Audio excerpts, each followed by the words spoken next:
Good morning, everybody. What's up? Guess we can check this.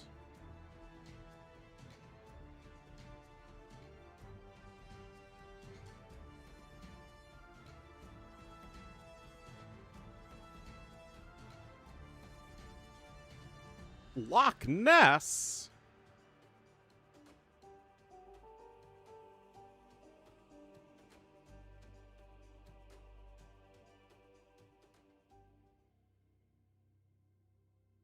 I literally haven't even seen Loch Ness.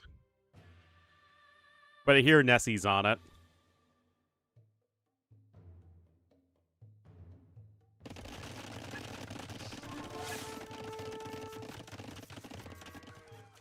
Alrighty, looks like Hera is going to be the Blue Burgundians to the east, and to the west in the red as the Koreans. It is Doubt. Where's Nessie, guys? Well, I don't see Nessie.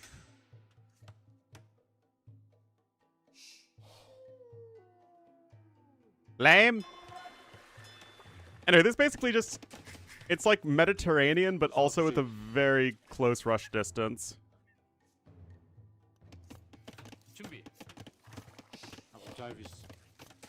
So, you got the Flemish militia coming forward.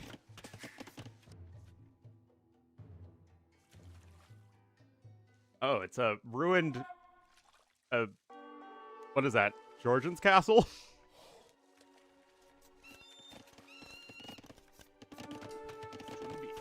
Tundi.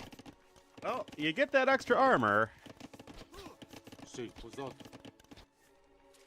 See.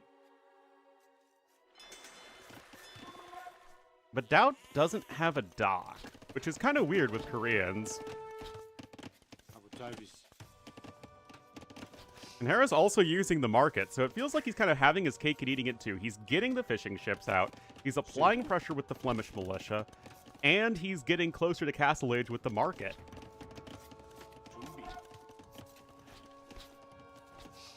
So, I mean, really, there's like no downside to Hera's position at the moment. I mean, Flemish militia aren't very good against archers, obviously.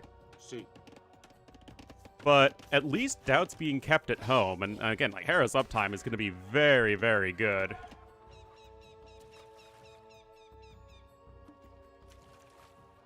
Well, I'm going to be on the lookout for Nessie still. Also, why does every freaking map have to have fixed relic spawns and an even number of relics? So weird.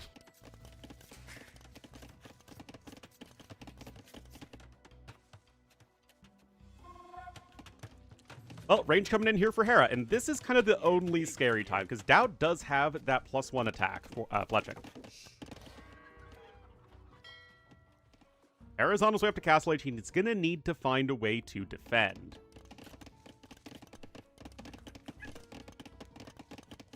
Something is off? Yeah. I think they're a Civ whose design is better than its balance. Oop. I mean, Hera's fine still. Skirms have no upgrades, but Doubt only has a few archers forward. This fire galley's patrolling the shallows here, so the archers cannot cross. Doubt's probably going to need to get some Kobukson. He's not too much slower to Castle Age. I still have no idea what I'm going to do with the 3k Civs, and I have Shu next week, so... I'm going to have to figure it out. Okay, there's Doubt getting some value here. Still have to be careful with the fires.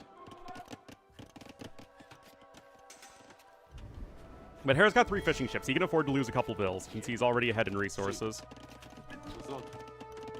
Got +1 defense in, +1 attack is almost in.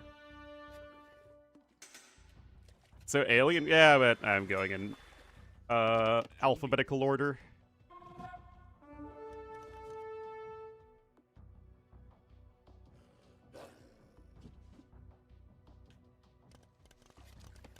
Doubt selling his stone, though. Oh, whoa, what's this bill doing? No idea. Couple bills, couple arch. All the archers are going to die here. And Hera's in Castle Age. Does he have a stable out? No, but he's got skirmishers, which are even better. Ah, okay, he's going for the monastery. Honestly, great catch. Oh, he's going double monastery to get all 6 relics? Jeez. See. What a nerd.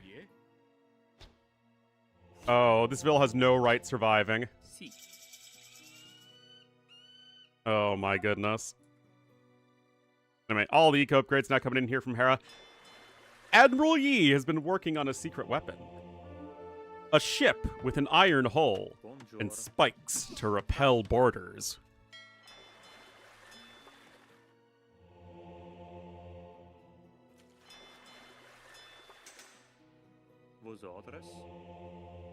Alright, you got a Fire Lancer on the way as well here for the Doubtster. Come on, Doubt. Do it. Do it, Anakin. Alright, a couple archers over here, but, I mean, Hera's fine. He's gonna get all 6 relics, no problem. I mean, I guess you can camp them over there, but you're still not gonna be able to apply any pressure to Hera. Okay, never mind. Hold on. Doubt's got archers everywhere. Very well done. Need to defend at home, though. Need to get, like, a rocket cart or something. See. Come on, Doubt. Bow!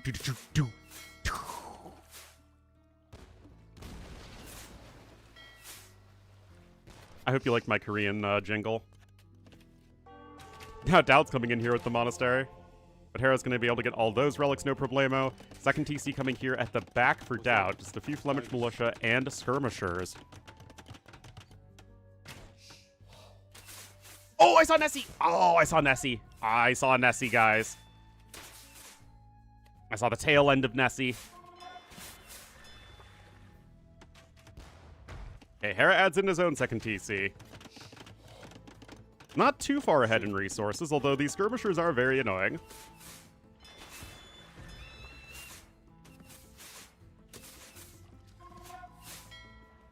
Go get him, turtle ship. Turtle time!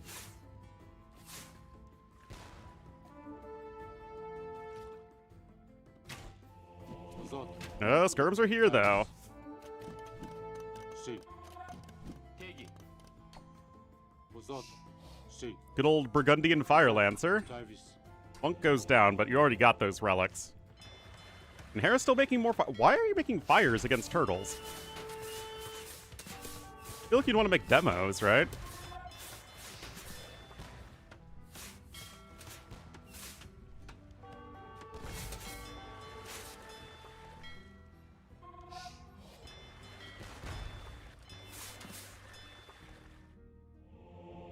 Oh, Hera's still able to get 5 freaking relics as Burgundians. Jeez. Now Doubt's going on over to Stone, but he has no siege workshop. His food income is also quite scant.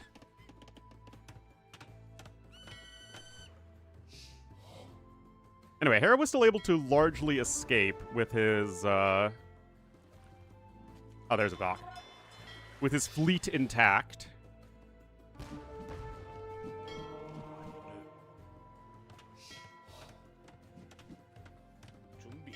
Boombi. Hera's just adding in even more docks here.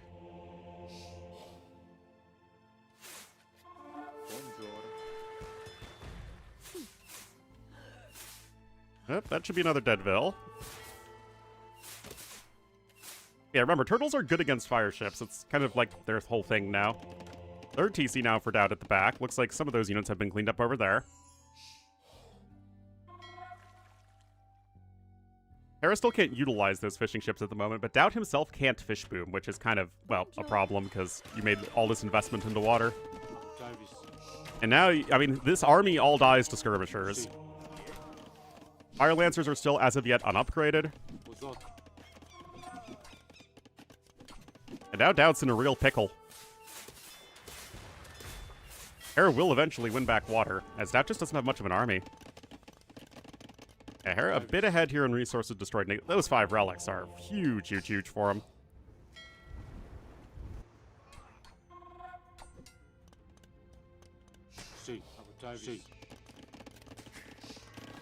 Calf archers, really? Oh, God. Oh, my God. I mean, Hera's on 3 docks at the moment. He's getting a hand cart.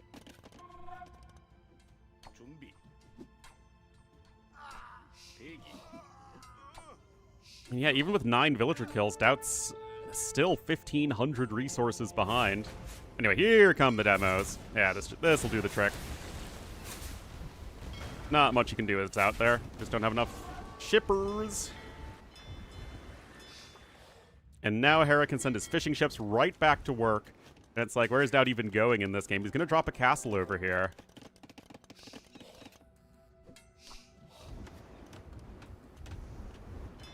But Hera's already got quite a sizable fleet, and he's working towards Imperial Age. He's even going to get that last relic. Or the Burgundian Flemish militia. Big ol' wall here to the side. Kind of interesting. The Doubtocracy.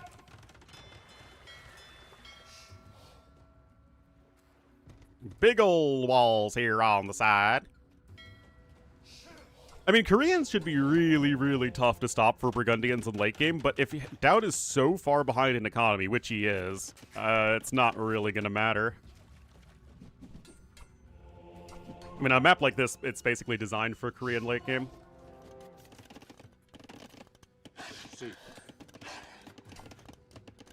Oh, go get him, Wolbies!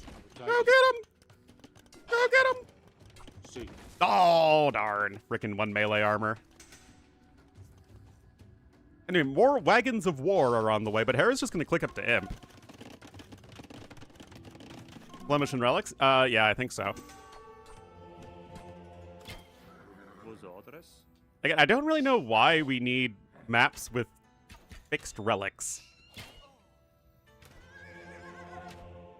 Like, why not just 5 relics scattered around, or like 1 relic in the shallows and, you know, 2 kind of on each side, if you want to make it fair. Anyway, Hera's on his way up. He'll be making lots of skirmishers. He has control of the water.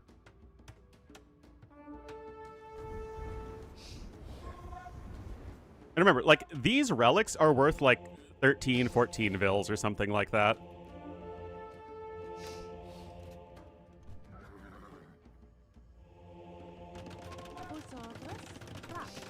Something crazy.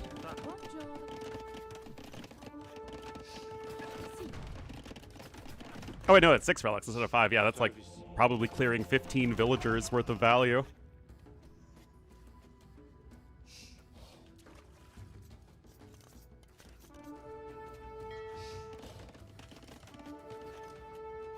On the center? Nessie!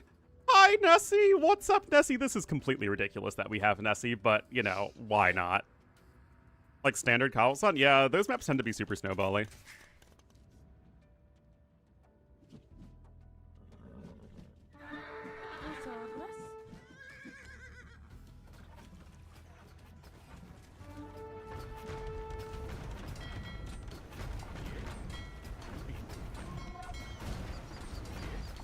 Well, I mean, that's definitely good for Doubt, but the issue is just going to be the skirms. All of this is countered by skirmishers, because as we all know, infantry units are countered by skirmishers.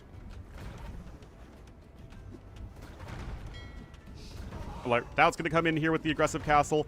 Now, Hera already has his castle, and he built it in a very safe location, which I think is kind of interesting, but quite smart. It's like, okay, I realize I have a little bit of a weakness right now, and Doubt might try and go with a forward castle. So I just went for a safe castle just so he could always, you know, treb away. Anyway, this is obviously an unmitigated disaster.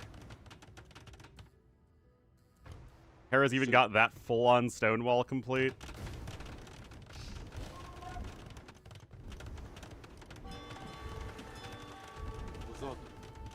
It's just the eco. Hera's way too far ahead in resources.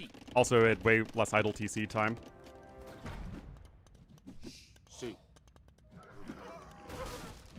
As usual, it's hard to find much error in what Hera is doing.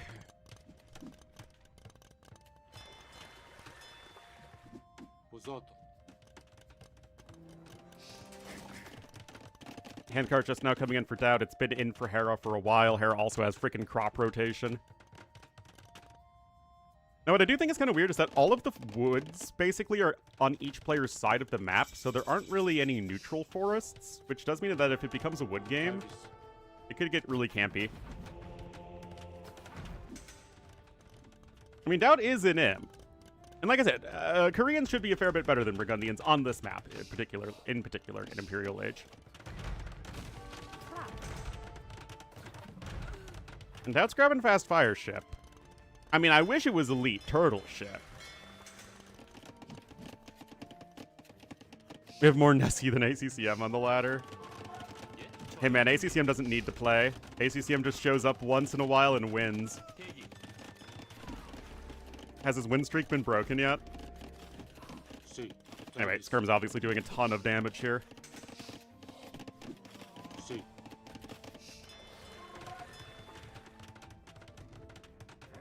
Decisions? I don't necessarily know if they were puzzling decisions, but Doubt just fell really far behind in resources. He couldn't take control of the relics. He couldn't really deny Hera's uptime advantage. I mean, it's classic Hera stuff, right? Last I saw, yeah, that was his win streak, as far as I knew it.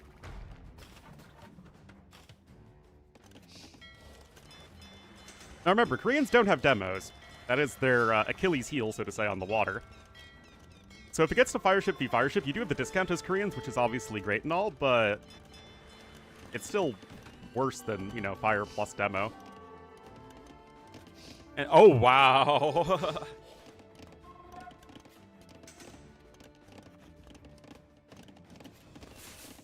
Like, that is the embodiment of work smarter, not harder. Like, you know, it's like you have all these guys just grinding the ladder like crazy, and ACCM's like, nah, I'm just gonna show up, and I'm just gonna make sure I win every single game I play.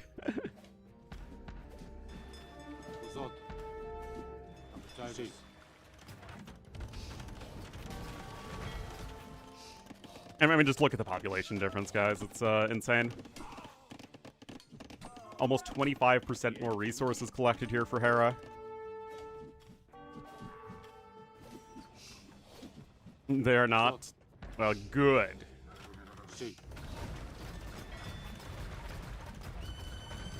Siege towers are icky.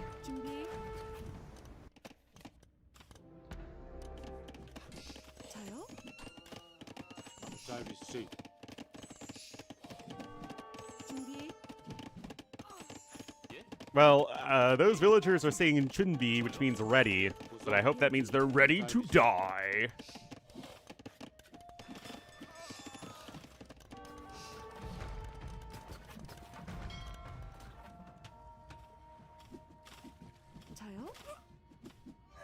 Longswords over the walls, oh boy. Like, that's how siege towers are supposed to be used, right? To ferry units over walls, not, you know, have them go zoomy, zoomy, zoom. Anyway, Vineyards coming in, ECG on the way.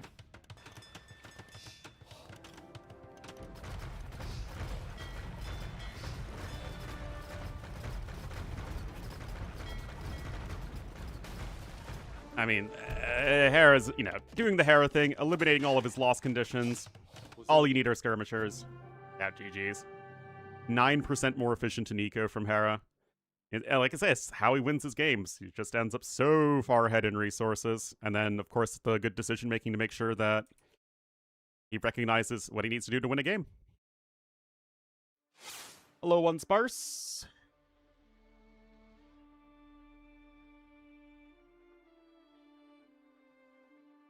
Oh, yeah. Every time. All right, ACCM. Yep, 32 win streak. He has a higher win percentage than games played. ECG TV. Yes. Elite Channel Gaming TV. Like, this is insane what ACCM's been able to do.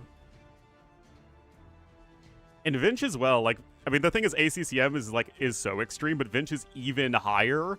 Only playing, you know, what, 118 games, and he still has a 79% win rate.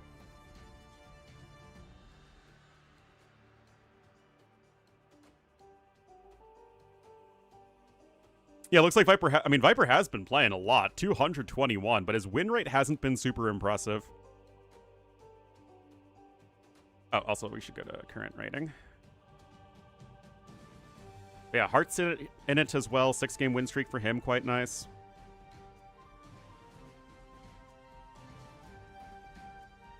Arl's in a good spot as well. 1760's not bad at all. He's on a 7-game win streak and only 93 games played. But obviously, it's not like he's up here with ACCM and Vinch's win rate. MBL versus Sebastian.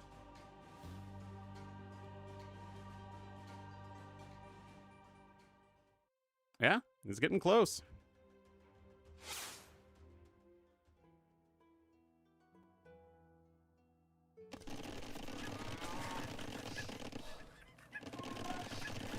All right, so we're here on Rampart, a part of a ram. We'll have MBL in the blue as the Aztecs to the northwest, and to the southeast in the yellow as the Burgundians. It will be Seabass.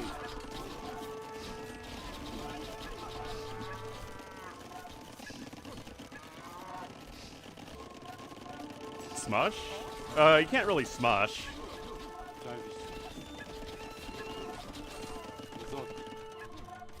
Oh, Smush is just Skirmisher Rush. I get it. That's what Smush means.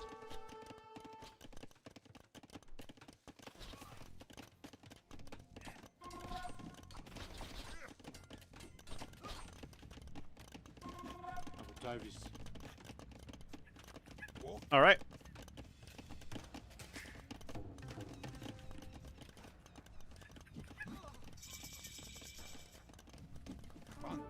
Banten. I mean, Sebastian's Castle Age. He's gonna have a timing here. Crossbow and Bodkin are coming in because, as everyone knows, all you do are play ranged units. Never, ever, ever play stable units or infantry units. Except for the ones that you can make without having to research any upgrades. Yeah, it's pretty brutal here. Brutal. What are you doing, MP? Oh, no. Bodkin, Easter, I'm on the way. Need crossbowmen, though, as well. Now, MBL is going to try and launch a counterattack here. But Sebastian's eco is all kind of away from this location anyway. And like I said, he still isn't getting crossbowmen. Can't afford it.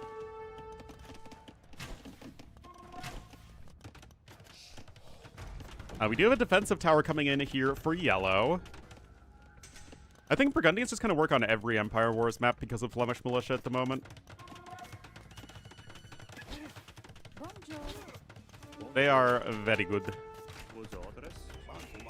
Like, the downside of Flemish Militia is that they're attached to Burgundians, but it seems like they're good enough that you can still just muscle your way through. Even if Burgundians are otherwise not an early game civ.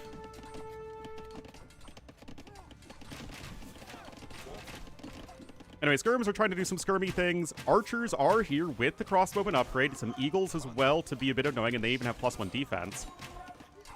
So that's not what Sebastian would love, and there are still 6 units left.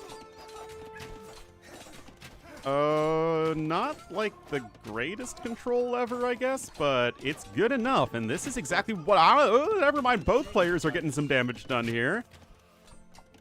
And obviously this will get cleaned up sooner or later. MBL with an 8-villager lead at the moment.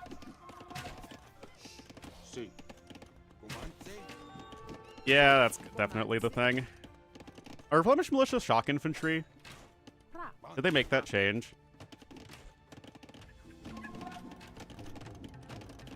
But it feels like the current balance is that they really tried to push units that are designed to be countered by swordsmen as a way to get swordsmen played more.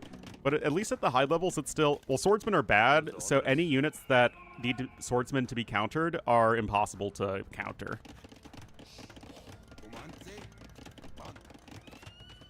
And that really feels to be a bit of an issue. Anyway, skirm and more skirm upgrades coming because we freaking love skirmishers, guys.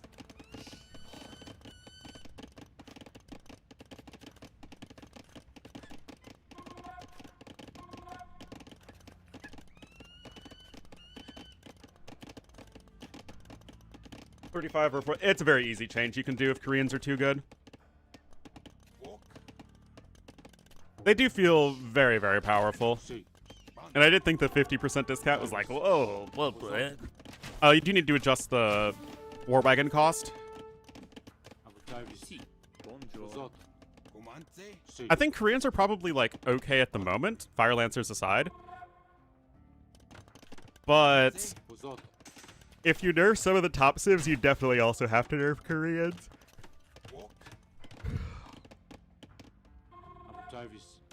Well, like I said in State of the Civs, like, Koreans are a civ that have had a really, really lame history as far as being gimmicky goes. Or, like, poorly balanced and not very good. And the civ is overall in a very good spot and has, like, a really nice identity and playstyle. I think it might need to be reined in a little bit. I mean, Fire Lancers as well are a little bit rough.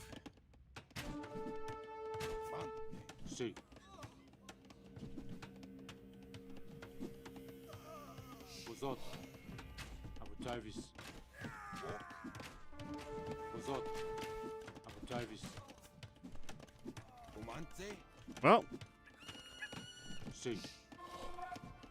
a little bit of a skirmish here and there, but MBL is the one on the 2 TCs. Those crossbowmen are all going to die, though. Plus 2 defenses in.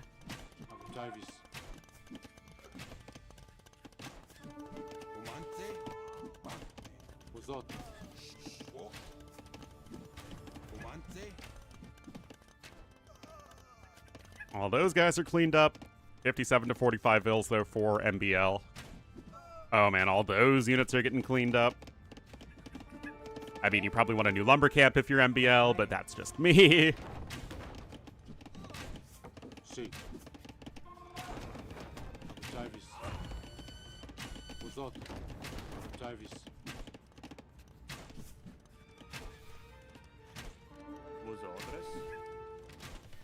Oh, wow, Ballistics is in, too. Yeah, that's, this is pretty rough here for Sebastian.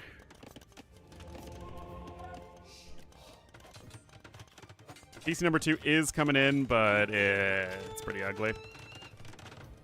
If only Burgundians could make things other than skirmishers, guys. If only.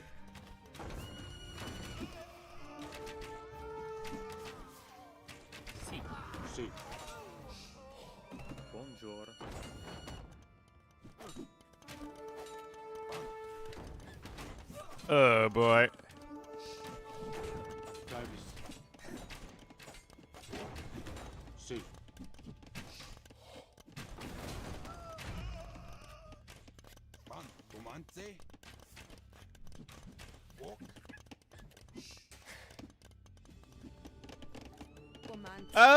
Yeah, not the most efficient. Guys, you know what, guys?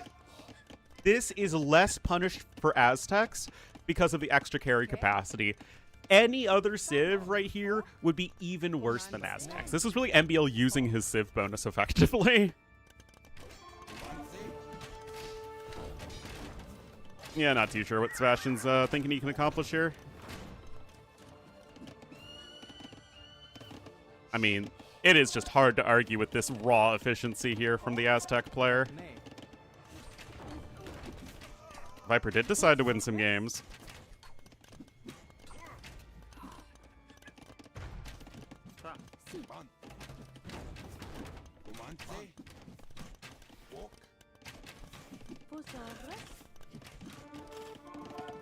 You got a lot of games to play, Sebastian. I don't think you're winning this one in particular. Doesn't play. Yeah, he seems to not do that well on stream these days. Bilbao coming in. Not that I would know what that's like. Fun Inca Mirror? I don't know. Fun and Inca Mirror doesn't usually go together.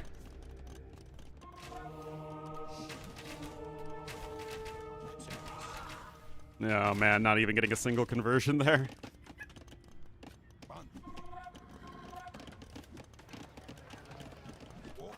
Number 1 Keton lover? Yes. I put Ketons in the lower half of the State of the Civs tier list, and I'm a Keton lover.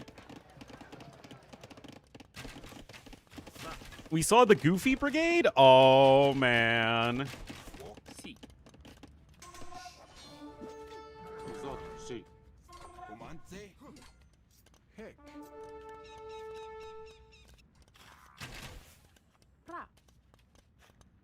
There's going to be a huge drama. About what?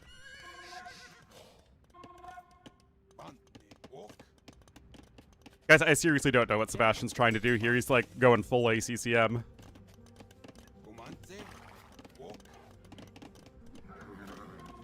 Being good. Yeah, I mean, I do think that their balance issues are too significant to put any higher. Like, if Ketons were just a bit better balanced, I think that I could probably bump them up to almost there.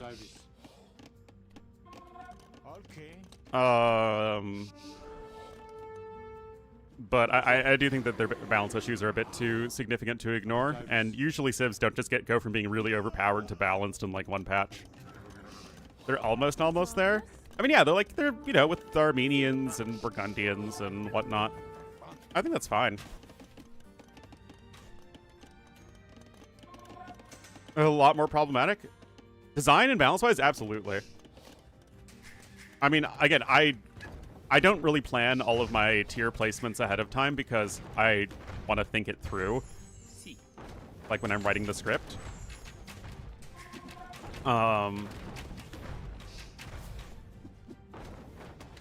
Oh, jeez. Here we go. I mean, I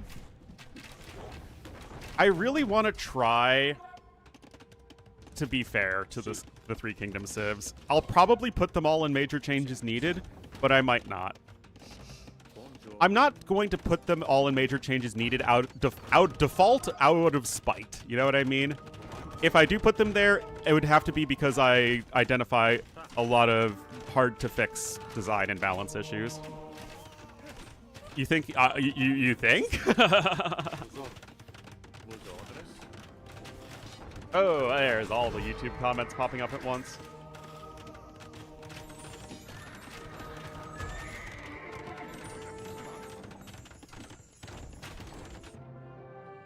The Fire Lancers? Oh, I'm fine with Fire Lancers.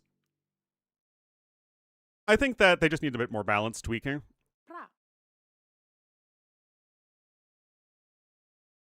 Yeah, so there's a couple reasons that the older Civs are better, and it's not just nostalgia. Remember that the older Civs established the archetypes of what an AoE 2 Civ looks like. Which isn't really... I mean, it's kind of nostalgia related, but... Franks are always going to be okay in terms of what feels like a Knight Civ, because literally what our understanding of what a Knight Civ in AoE 2 looks like is based off of Franks. And because they were created with the most design space and like available to them, and they've had the most time to get balance changes over the years, it works out that even pushing some nostalgia aside, the older Civs generally do a bit better. But even the Forgotten Civs, if you've noticed, are doing pretty well. Because again, they've had time. You know, I have Italians and Magyars both in the complete tier. Incas are in almost there. Slavs are going to be in Power Crept most likely. And thank you, Maggie, for the raid. And I'm forgetting one. Italians, Magyars, Incas, Slavs. Oh, yeah, and Hindustanis are also right there. Yeah, and almost there. Hey, Elvenor.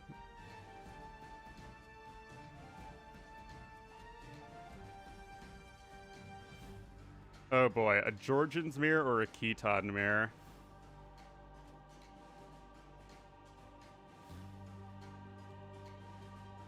Oh, boy. Guess we'll cast the Khitan mirror.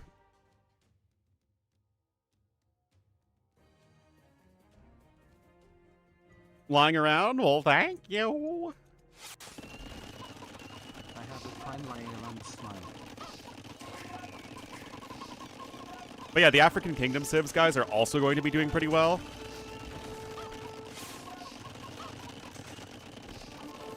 Again, it's literally just the more time these Civs have to get patches and develop and blend into the game, the better. Like, Malians are probably going to be incomplete. Ethiopians are just in power crept. Berbers are almost there. Portuguese are the only ones that are going to be pretty rough. In 20 years, I probably don't even need 20 years. I mean, I think I went from Goths where, like, literally in major changes needed, and then it was just, like, a few balance patches here and there, and now they're complete. I probably should be on the capture age scene, shouldn't I? Anyway, peak Age of Empires happened here with the Khitan Mirror.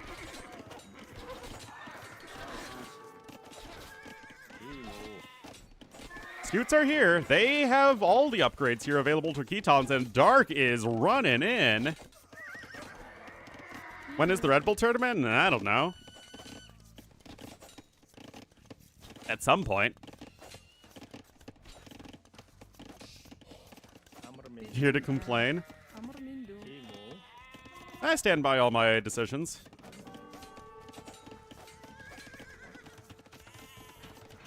I was almost going to put Lithuanians in Something Is Off, but I went against it. Are Sicilians any good in Empire Wars? I mean, they're like... okay, they're not great. Yeah, the Khitans do start with 2 farms, and you cannot reseed them. So you just have to gather from them, and then they go away.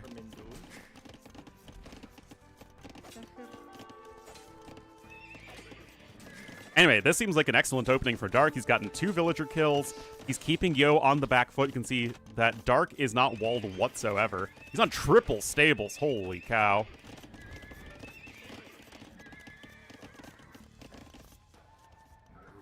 The world's holiest of cows. Yes, you do need time to arrange flights and visas and stuff like that. I think next week's State of the Civs is going to be really rough, though. Yeah, definitely Dark needs to get some Woodvilles on food.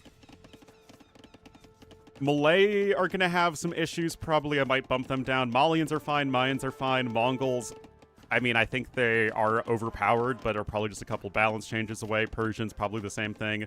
Poles are kind of iffy. Portuguese are eh. Romans are super eh.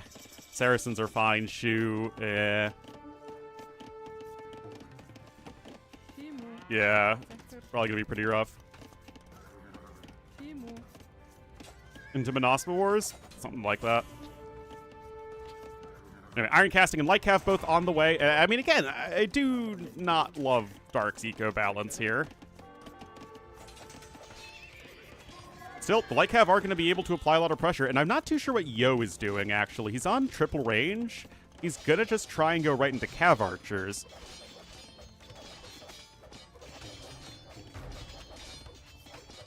Yeah, Yo's going to try and get right into the HCA, because it's very powerful in the Khitan Mirror, as not having Bloodlines means that extra attack on the Cav Archers is really strong.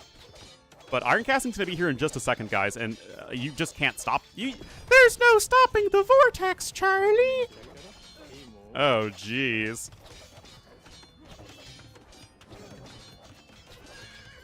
Castle, house, what's the difference? Yeah, I think the maps are at least pretty good this go-around. Indeed, Candy Mountain. All right, Bodkin and Husbandry both on the way. Right, Chronicle Civs? I don't know why people ask me for Chronicles content. I really don't care. In the House of Shame? They might. I seriously do not know. It's not going to be great. But I don't know. I did. With the weasels or whatever. It was very strange.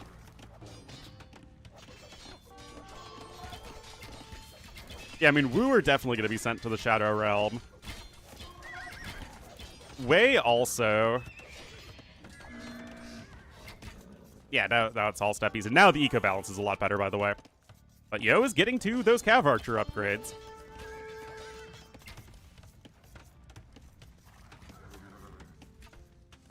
Underpowered or overpowered?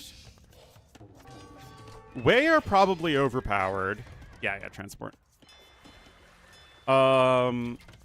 Shu were overpowered. I don't know if they're overpowered now. But they feel kind of lame. And Wu still might be overpowered on hybrid maps. In DE Civs.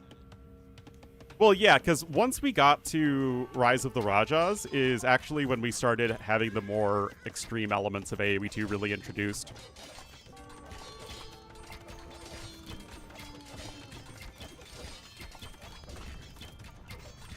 I mean, it's a lot of damage that these units deal.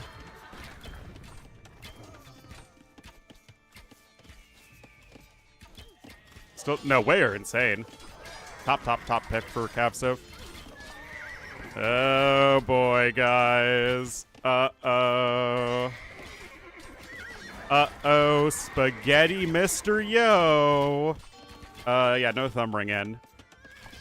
Oh, wow, even coming in from that side as well. I mean, all those vills. Oh, no.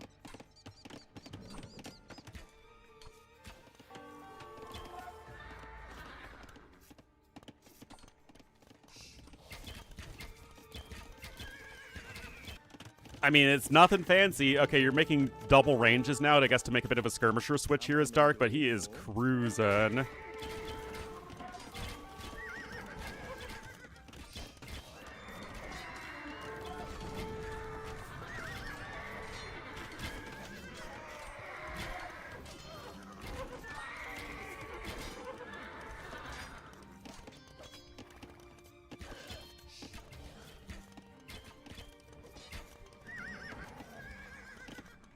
All right.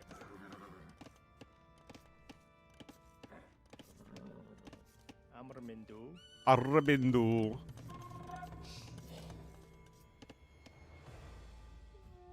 Yeah, I mean, Dark is obviously with a very monumental lead. That said, Yo has good upgrades on his Cav archers. He's just missing +2 defense and thumb ring. HCA beat. If they do, it's by a very small amount. They're definitely better without thumb ring because of the extra accuracy. You also get 1 extra melee armor. But it's basically, in ranged combat, it is 10 more HP for regular Bloodlines Cav archers and 1 more attack for the HCA.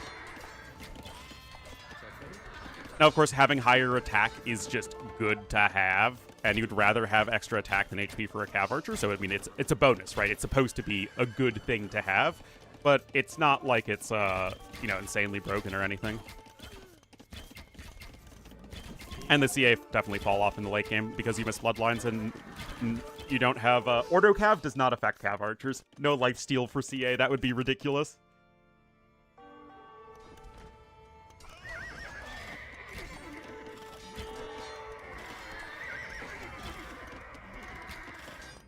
A bonus for skirms? Well, to be fair, if they didn't have a bonus for skirms, they would probably just die to any good archer civ.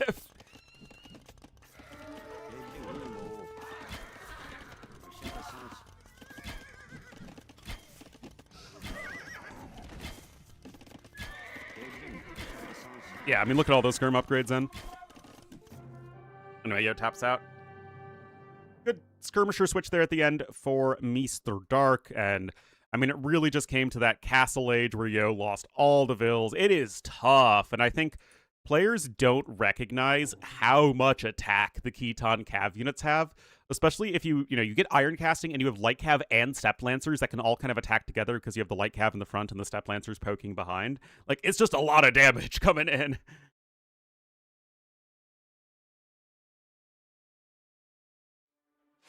Yeah, 5 loss streak is rough. Oh, also the wrong scene again. Double fletching, yeah, that would be super fun and balanced.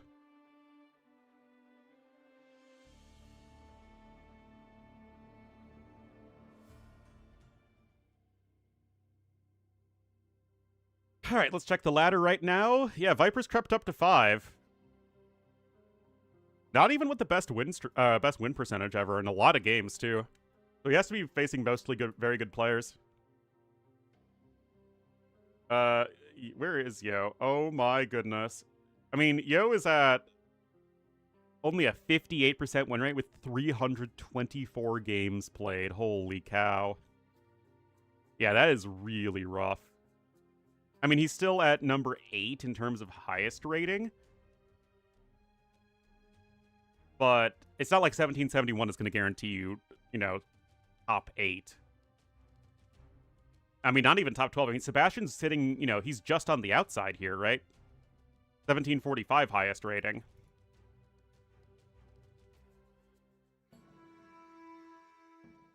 They do.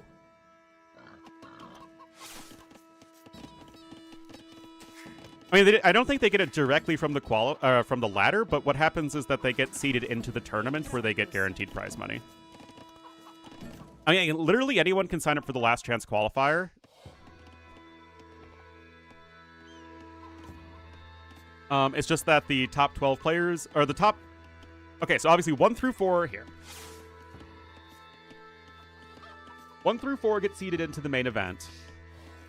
5, 6, 7, 8 get seeded immediately into the last round of the qualifier, so they only needed to win 1 match to get into the tournament. Seeds 9, 10, 11, 12 all get seeded into the second to last round of the qualifier, so they need to win 2 matches to get through to the tournament. And then I don't think the ladder matters after that. I think it's just top 12 that matter.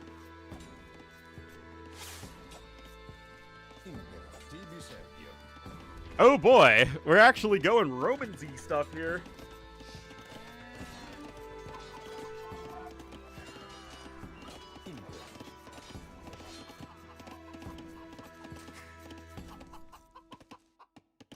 Anyway, Arbor coming in here from both. Historically accurate battle. Yeah, Romans just sending hordes of infantry at each other. That does check out. Salve. Salve. Deus. Well, I mean, it's another barracks coming in here for Yo, so it's all infantry. I mean, maybe I'm wrong. I mean, it's not my tournament. I don't know how anything works. Okay, Bidax and Horsecollar both coming in at the same time for Yo as well, so he's able to sneak in those eco upgrades.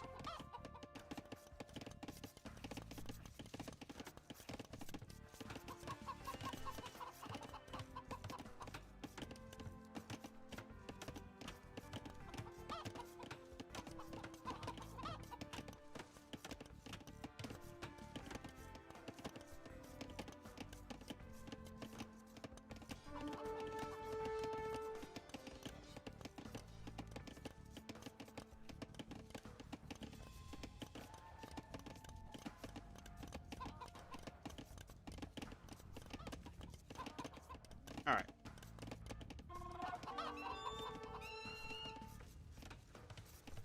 Well, I mean, we're still looking at similar numbers of swordsmen, but you can see that Dowd has been trying to swiftly reach Castle Age, so he didn't get any eco upgrades. Whereas Yo is content to hang around longer in Feudal Age. He got his eco upgrades, he's gotten Wheelbarrow, he got Forging, so just 2 different approaches here. But right now, Yo's going to have that little bit of bleed. Oh, Yo also got the second barracks sooner now that I think about it.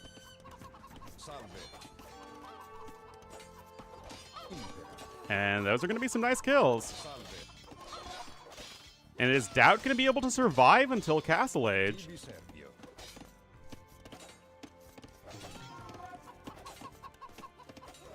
You know, we see this with Romans, and I really have to wonder, are Romans really the only Civ that can do this? Like, even Goths, we don't see this. They... 0? I thought they got,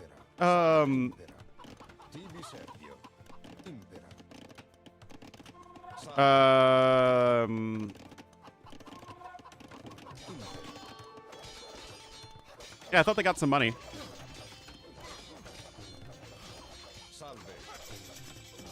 Well, Castle Age coming in, Longswordsman and Squires both immediately on the way. Internet production? I unfortunately don't think that'll happen. Deus. Have they announced the casters yet, because I saw T West was doing a, like, GoFundMe or whatever. Not a GoFundMe, like a just, like, donation goal to go to the event, which is kind of sad, because I was hoping that they'd just invite him as a caster. Patrol stacking! I love patrol stacking! Oh my goodness, it's my favorite thing in AoE too. Well, long swordsmen are good against feudal age units, who would have thought? I mean, at least the fight for Yo, from Yo's perspective, happened before +2 defense came in, because then you're only dealing, what, 2 damage a hit? I mean, that double armor is brutal right there. But honestly, they both kind of just traded armies, which is good for Yo. And I really feel like that's just players not using long swordsmen enough, or using men-at-arms play enough. Like, it's definitely not always good, but I feel like it's still underexplored.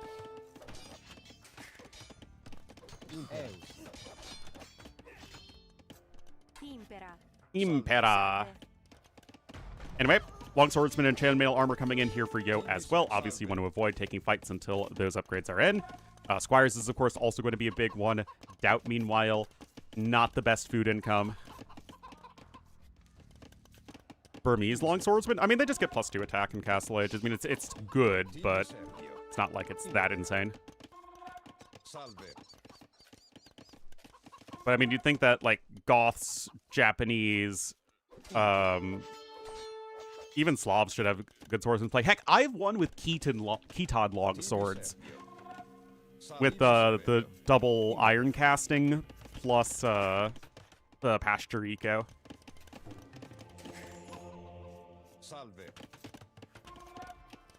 Anyway, Squires is coming in.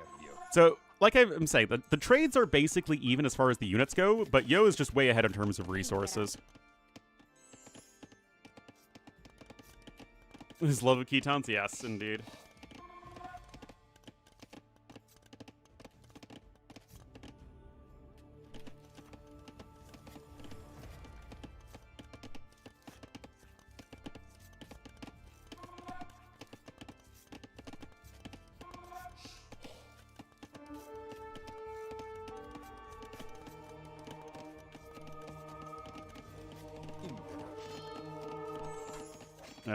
Here we go.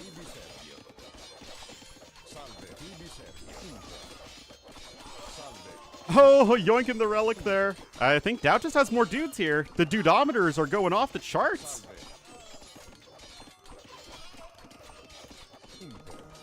Still, the reinforcements there are not even enough to turn the tide. That's just a great engagement for Doubt. 3 long swordsmen here. Don't know why they weren't in the fight earlier, but they're going to go after the monk.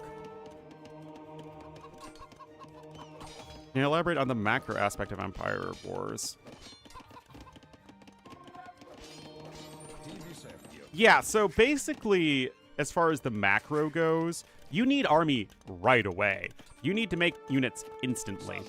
So really, from there, it becomes a matter of, okay, you can either try and bank resources for the quick uptime advantage, especially if you drop the market and, you know, sell your stone and all that, or you can get your eco upgrades and play a little bit longer in Feudal Age, although that runs the risk of just your opponent getting to Castle Age and immediately killing you because the maps are so hard to defend. So it's a bit of a tricky dance that you have to do. Because obviously if you just try and rush up to Castle Age and then you don't kill your opponent, then you can be at a huge disadvantage because your eco is garbage. So usually what players will do is kind of like a middle ground where you get a double bit axe, but then don't really get any other eco upgrades until, like, you know, mid-ish Castle Age. And yes, you can idle your TC for more army, although that isn't honestly super common.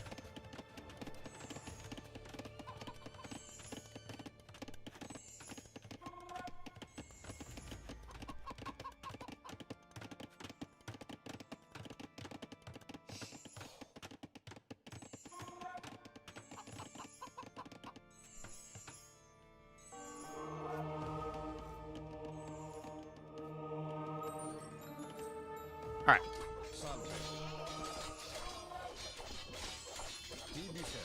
Doubt stopped doing eco 4 minutes ago. I mean, his villager count is not very impressive for sure. I mean, Yo also isn't able to, like, perfectly spam military.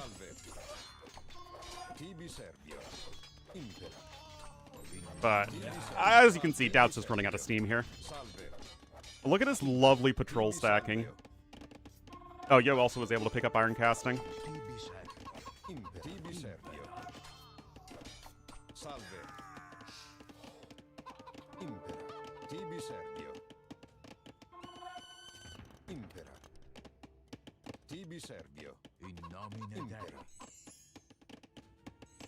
And so I don't know what patch added it. So basically what you do is you put your units on stand ground and then patrol with them.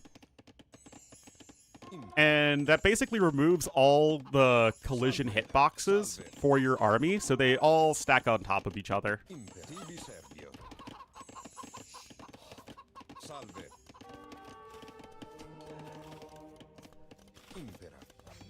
Yeah, I think it's like even easier for melee units.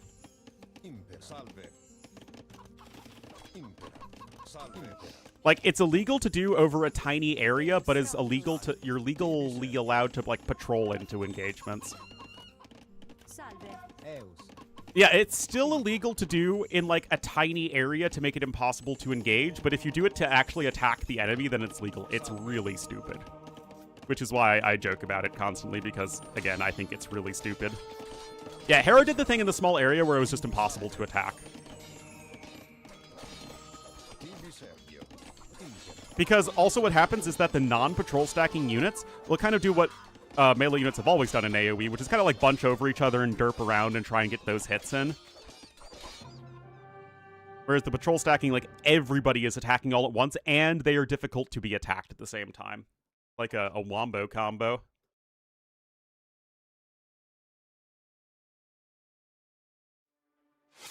Let me actually show you how stupid it is.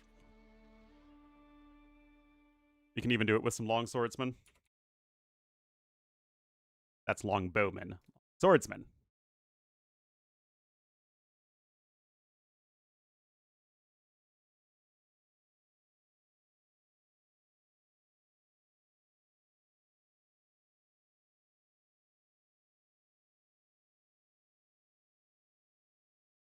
Okay, so here's 20 dudes, right? Make it post-Castle Age, and we'll both be Saracens. So it's all even Stevens.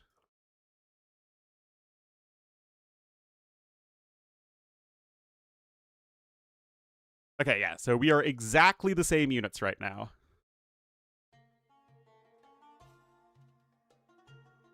This is patrol stacking. We're on stand ground, and we stacked up into the enemy.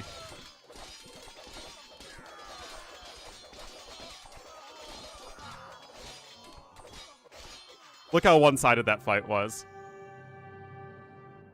Like, look at that. Here, we'll add another unit so that we can, Oh, whoops.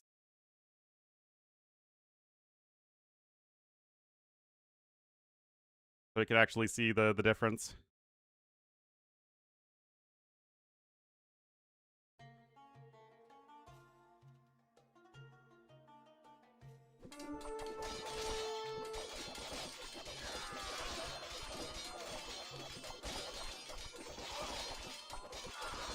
Again, these are the exact same army. Or this is the exact same army. Same number of units, same number of upgrades. Yeah, I won with a little over half my units left. And that was, it didn't even work like 100% as it should have. And you will win those fights every single time by a huge margin. And it's like, you know, the easiest thing in the world to do. All you need to do is go on stand ground and then patrol. Now, yeah. This was like the, okay, you're just patrolling in a tiny area back and forth, and like this is where the units are like, this is illegal. Like, because then like the units are too hard to attack. But that is legal. Because you're literally just on stand ground and patrolling at the enemy, and it's just the units will automatically do that. It's really dumb. And Like I said, the first fight I won with like 15 of my units left because they didn't like derp out a little bit at the end.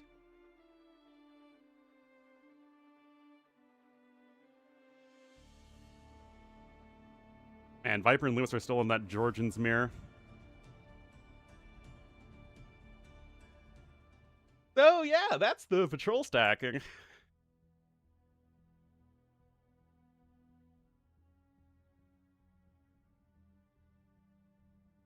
During Garrison and Noble Cup? Yeah. I don't know.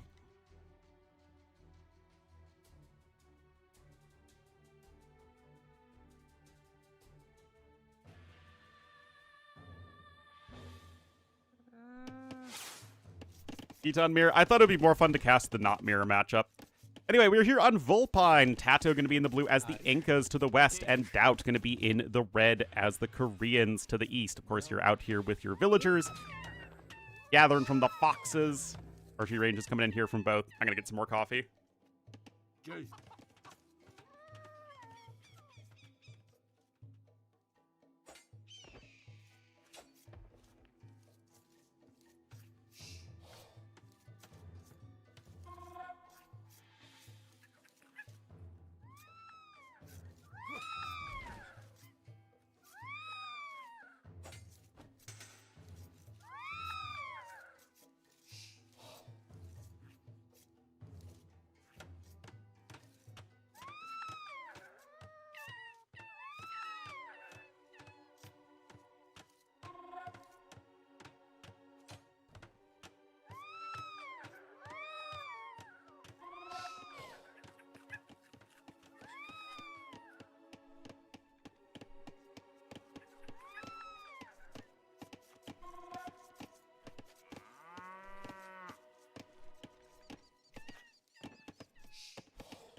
Right.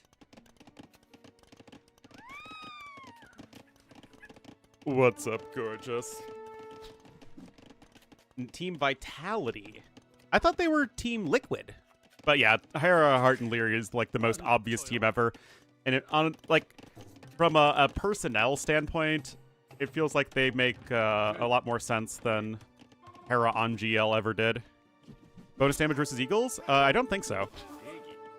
They beat Eagles just because they have the better combat stats in a head-on fight, but they're both shock infantry, so usually the shock infantry won't get other bonus damage versus other shock infantry. Anyway, oh, Tato got 7 Vil kills. Oh, Tato is feasting. Now it has no stone income. Team, I would love it, man. I would absolutely love it, because last one was ECL, and that was a lot of fun and had some of the best games ever.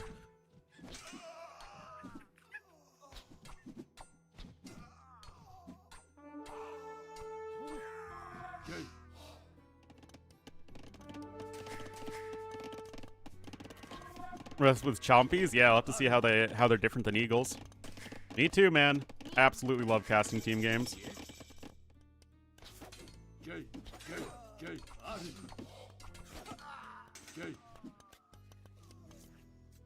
Tato, Jordan's on Onimaru, so he won't be playing with them.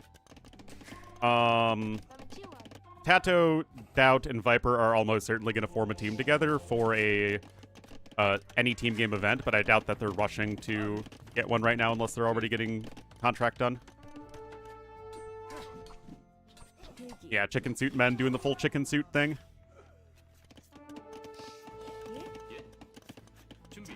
And I mean, basically, you could say it's light infantry versus heavy infantry.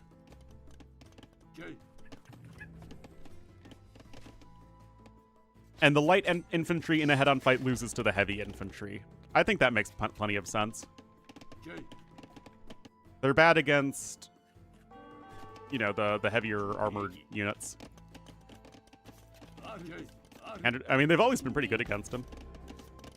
Right now, yes, having slingers against the Fire Lancers is pretty nice. That said, Tato's Vils are not in a very good spot right now.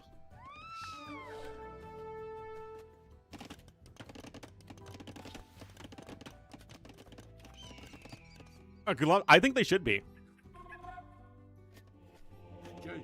I think that would make sense. Oh my goodness, look at all these idols! Oh my goodness! Hello, Mappy.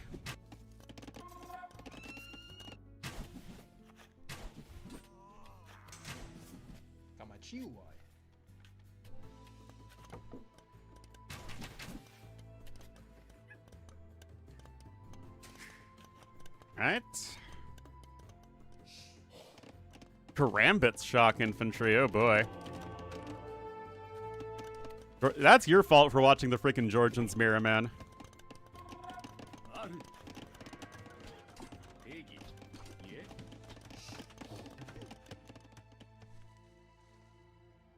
Should be shock infantry.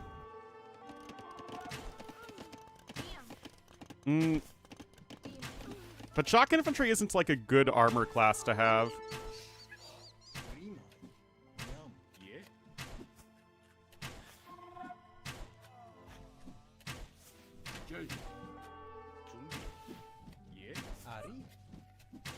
Anyway, Dowd is really coming back here. I mean, Tato's eco is just such a disaster. He's so far ahead in Vils, or has been so far ahead in Vils, and also behind in resources.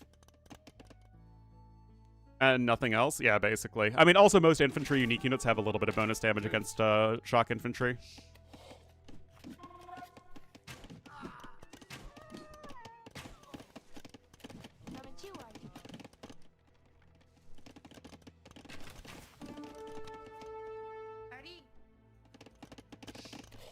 I mean, Doubt's still just with a lot of these crossbowmen. And then the Eagles don't really have the best upgrades, so you're really just reliant on the skirmishers right now as Tato. But Doubt's still no stone income to add extra TCs, and neither is Tato for that matter. Oh, look at that patrol stacking. Yes, you can do it with ranged units as well.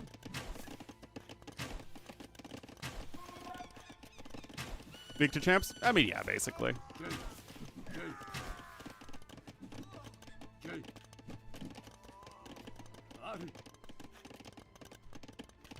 Well, Huskarls are only very slightly faster than regular infantry.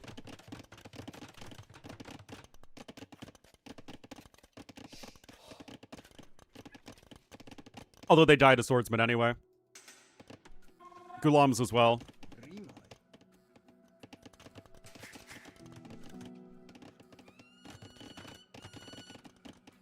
Swarming? What are we, the Houston Texans defense?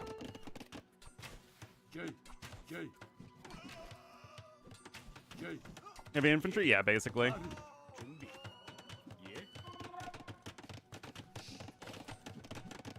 I mean, if anything, it doesn't make sense that Fire Lancers, which look like a heavy infantry unit, are shock infantry.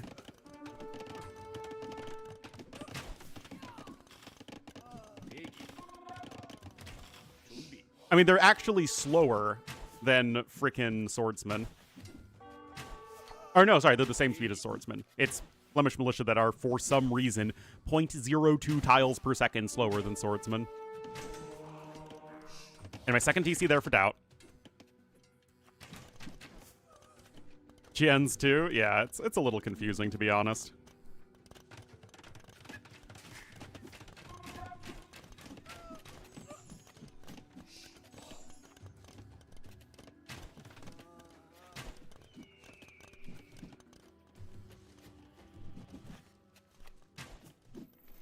I was used to marching? Ah, there we go. That checks out, for sure.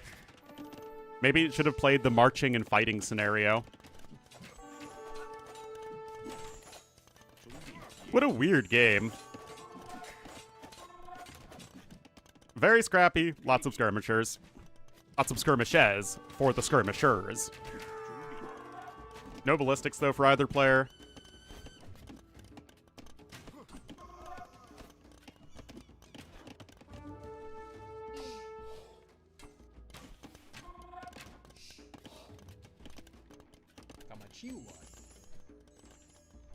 LARPing is cavalry? Yeah, basically.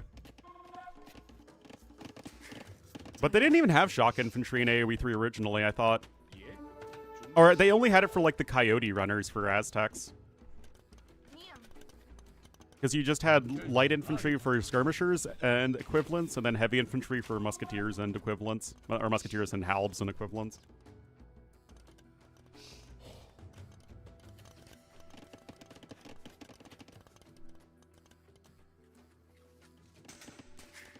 But Aztecs always felt super janky in AoE 3 to me anyway.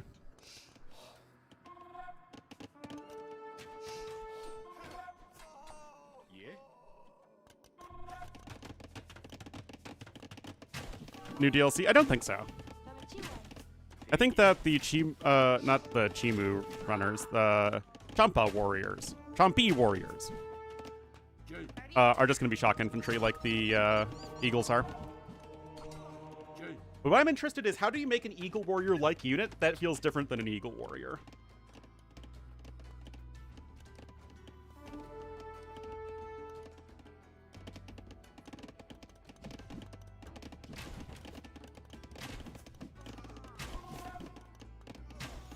Well, outposts? I mean, I think that's pretty neat. I actually think Incas are pretty distinct right now. Like, I mean, like I talked about in State of the Civs, they're the flexible, defensive American Civ. They don't really have any power units of their own. They're just focused on countering what their opponent is doing. But they're also more aggressive than the other defensive countery Civs like Byzantines and Hindustanis. I think it works.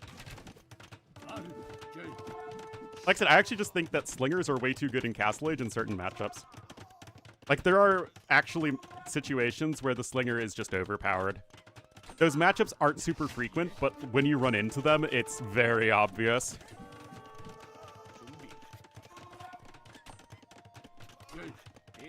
Koreans? Yeah, I mean, I think that the Koreans' changes with them getting rocket carts instead of siege onagers is fine.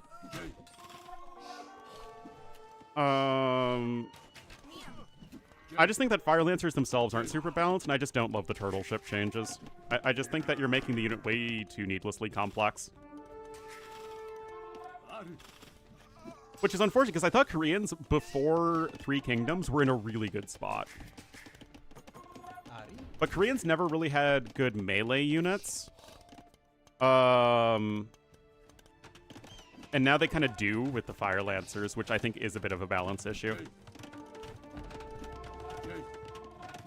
No, Fire Lancers are not spearmen. I don't think there's anything other than the exact spear line itself that has the spear line armor class. I'm like pretty sure that's the case.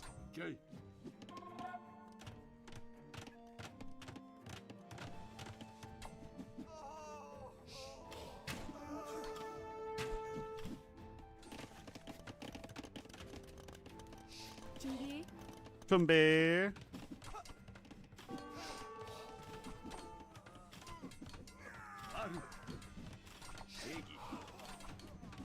What? Why were those skirmishers not... Did Tato actually have them on no attack stance?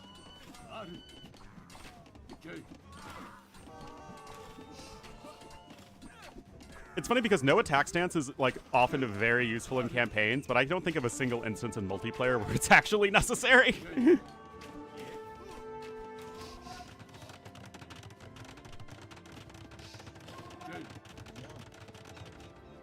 Anyway, Doubt's on the 4 TCs. He's ahead by 20 villagers. I mean, he's just done so much to disrupt Tato's eco. It's been very impressive. And now Tato's coming in with towers. I mean, these are two of the best tower civs. Unfortunately, Koreans are like the best tower civ, and Incas are only like a top 5 tower civ.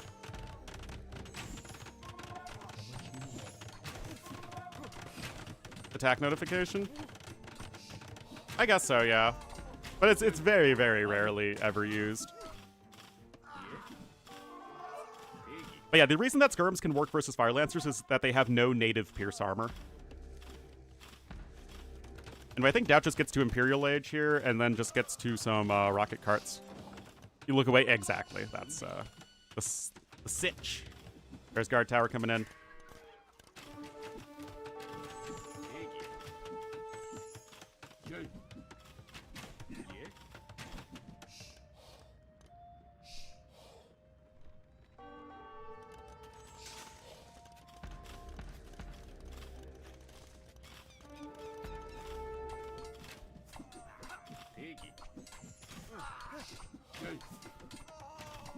Doubt is kind of running out of units. I really do think he should switch to rocket carts. Incas don't really love dealing with rocket carts plus any kind of meat shield. I mean, it's the same logic as going, you know, champions plus onagers versus all the American civs, which is good. Aztecs are, oh, except maybe Aztecs. Aztecs can still make it work. Range of a house you're waiting for. Yeah, it's like very, very situational that you'd ever want no attack. Oh, geez, this is, as the kids say, a thing that's happening.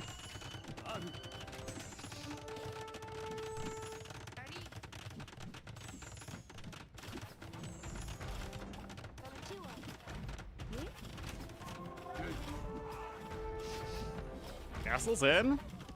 A lot of idols from Doubt. I mean, both players have had such messy ecos all game long.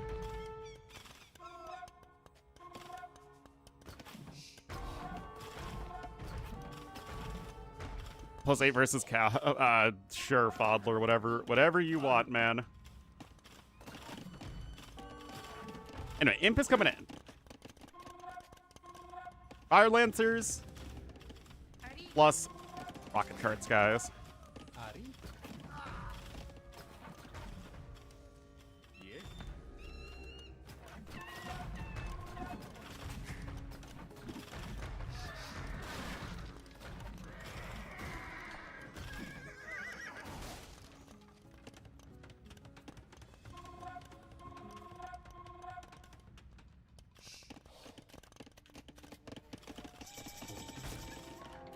Alright, so Imp is it. Tato just taps out. Yeah, I mean, Doubt did such a good job of disrupting Tato's eco.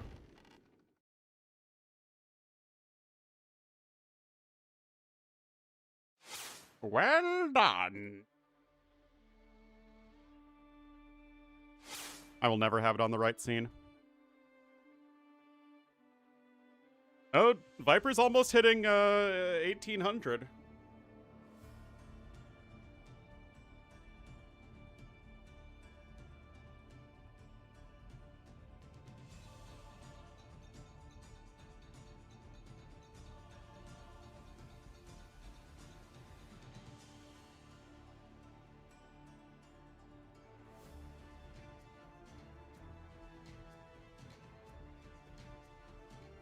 Not watched anymore. Is Viper still streaming? Or no, Viper has never been streaming any of this.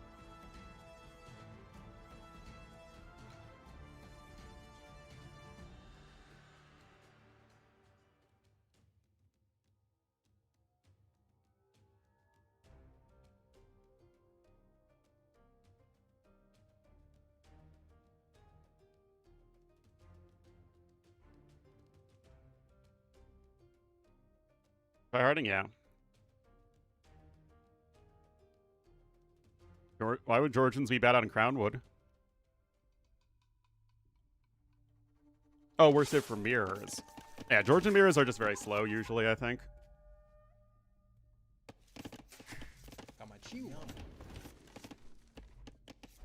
Hello, DJ Sapson. Alright, so you're gonna be here in the red as the Incas to the west. Tato gonna be in the blue as the Incas to the east.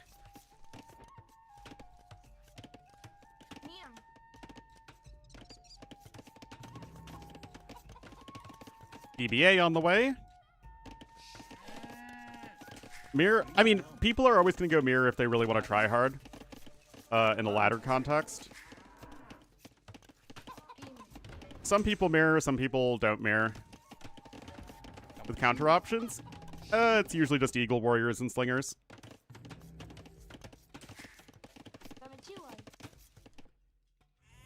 Lots of hoovering. Why was Wizard taken from us so soon?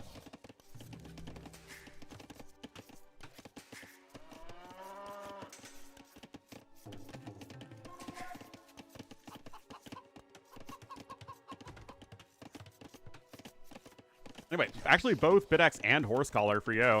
Really gonna take that more economic approach. And both did add an archery range. We've seen some players with Incas just go for pure Eagle Warriors. Same with Aztecs. Mayans, I think, just always want to add archers in Empire Wars as much as possible.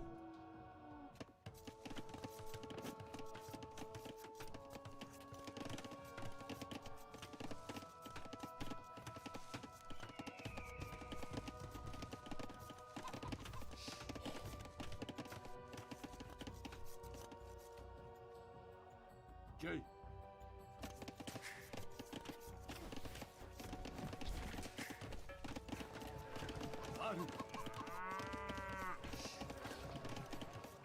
32-game win streak? You know, as we all do. Market coming in here from Tato. And same for Yo, but Tato is going to be in over here with his units. Uh-oh.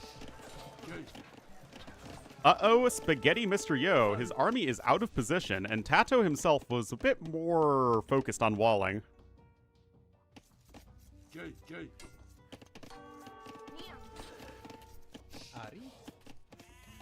And Yo will lose a villager. And Tato might also even be up to Castle Age faster, so this just feels like a good opening from Tato. How safe he is, how much he's cruising. And the fact that he doesn't have Horsecollar literally doesn't matter because he has only seeded one farm. And able to take from those extra herdables. Whereas Yo has seeded 2 farms and did invest into Horsecollar. It's not like that big of a deal, but it's still, you know, it's all these little aspects of efficiency that are going to be a big difference maker in a mirror in Empire Wars.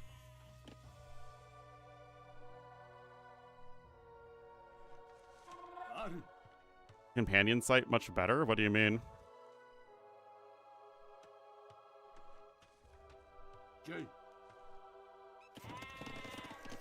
Yeah, without selling stone always is feels good man in Empire Wars. And you can see Yo is still not fully walled, Tato is. It's like, because Tato invested into walling himself fully early, he had to get some counterattack damage done to make up for the fact that, you know, he had spent villager time and resources walling and not gathering resources, but he's basically done that. Van, ooh, that's rough.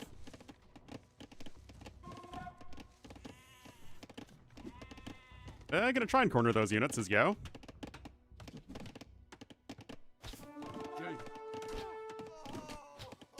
Gonna snag those archers. Few chicken suit men remain. Do now. And it's not like there's a significant timing advantage here for Tato, especially since Yo got those cleaned up units when he needed to.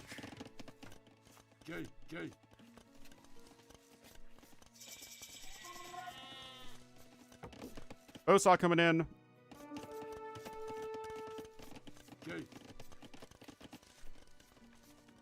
Yo looks like he's just gonna add TC. Actually, Tato is just gonna add TCs as well. Are these guys both gonna go 3 TCs and an Inca mirror? Because that's what it looks like. Oh, mighty skirm upgrades. Oh, blessed be thy skirm. Monastery coming up here in the north. Remember, I think all of the relics on this map are always in this northern area. 1 extra TC for Yo. He's not adding in another one just yet, though. Okay, never mind, he is. But yeah, Tato's just cruising this game.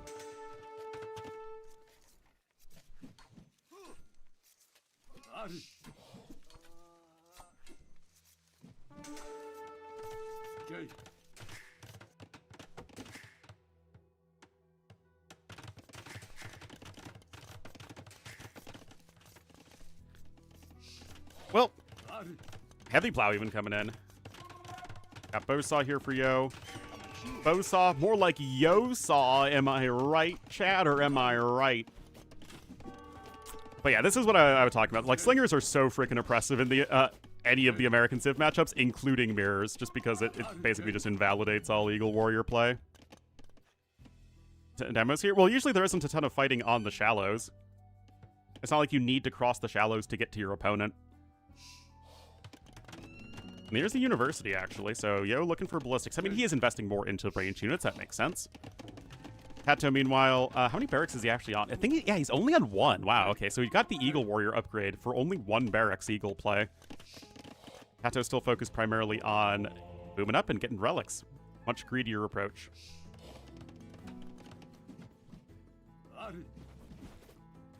Gotta be careful of those rocks. Rocks are very scary for infantry units.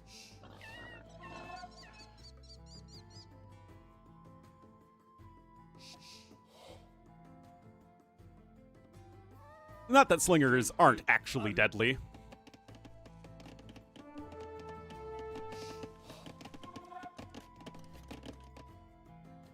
Just underrated? I mean, I think there's a difference between a 2K player not paying attention to their army versus a, 2K7 player not paying attention to their army.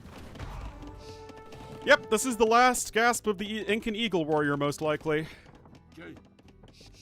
I mean, I'll have, like, testing videos and all that on the reworked stuff.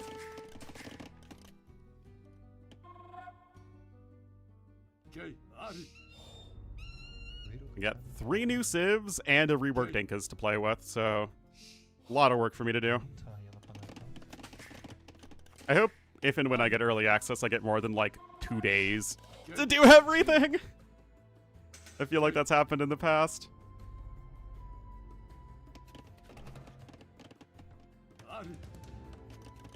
Anyway, villager counts are basically dead even. You got wheelbarrow coming in. You just have that extra heavy plow upgrade for Tato.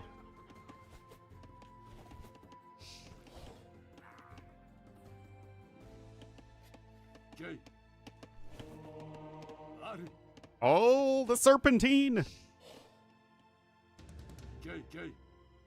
Week or so of early. It kind of depends on the DLC. Depends on when they can get out the early access.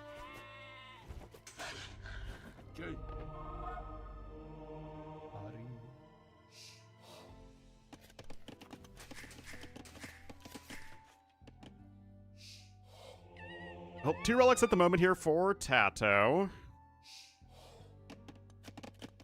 Still, the res collected are basically neck and neck.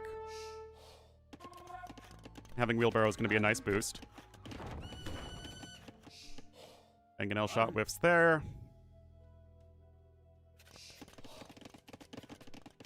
Ooh, even Sanctity coming in as well as Bodkin. You do have Redemption Monks as the Incas, although you miss Atonement, which is very sad in the Monk Wars. I mean, you also miss Fervor, but that doesn't really matter as much. Good Mangonel hit there for Yo. I wonder what their design logic is for civs that get or do not get Fervor. Because it's very, very few civs.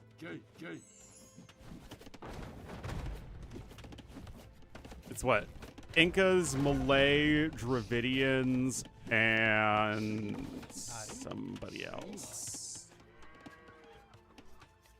Somebody else I used to know, but have now since forgotten. Are actually Slavs miss Fervor, Ornlu? Yeah.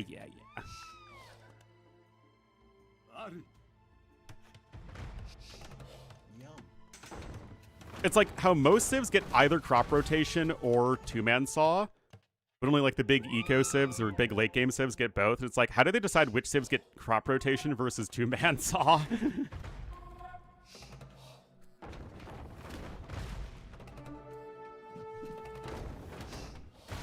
Oh, this is looking like my mango fights, guys. Yo, absolutely crushing the Mangonel engagements here. This is not what Tato's looking for.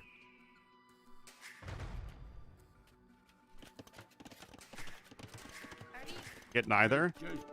Yeah, but they get, like, a better version of, bow saw, right?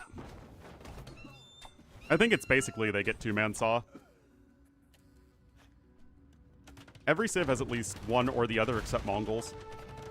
Or an effective replacement. I mean, it's like Celts missing two-man saw. They literally get a better version of it. Anyway, Castle coming in here for Yo. I mean, this game just feels like it was decided by Mangonel fights, if it is indeed decided, which it doesn't appear to be quite yet. Something like that. I don't think that's it.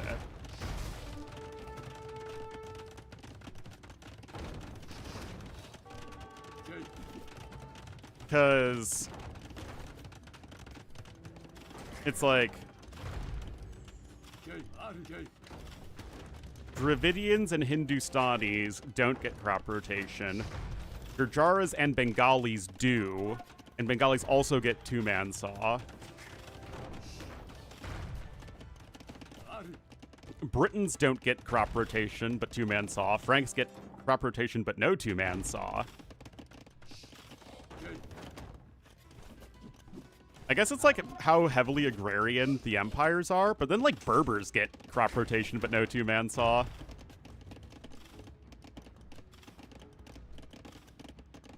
Oh, I mean, that does check out. Yeah, that makes sense. Anyway, Yo is also faster up to Imp. He's honestly just slightly outplaying Tato this game.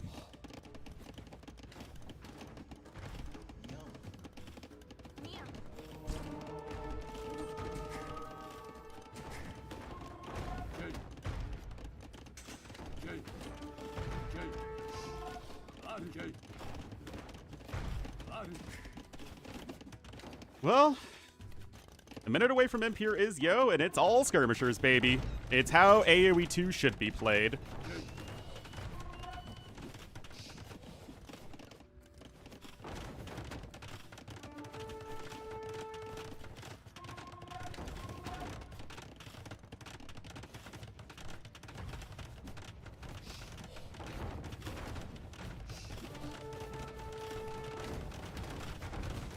Yep.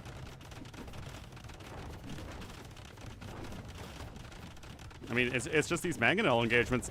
Yo with 6 kills on this Mangonel. Okay, it's finally not even gonna go down. What the heck? Oh, finally the Mango goes down. It's just a coin flip? Yeah, seriously.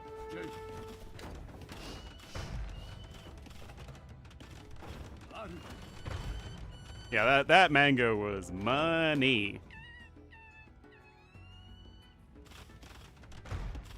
Now we're at the 220 pop.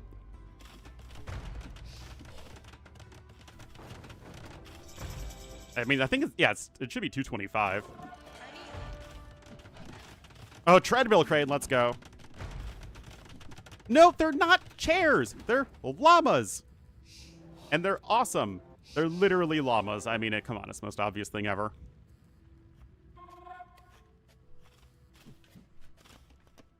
SMH. Man, if only Incas had a unit that was good against skirmishers. Jay. But they don't.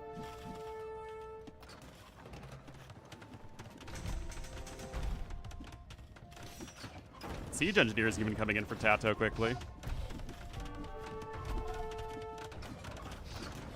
Llama Warrior, because unfortunately llamas cannot easily carry the weight of a person. It's very sad.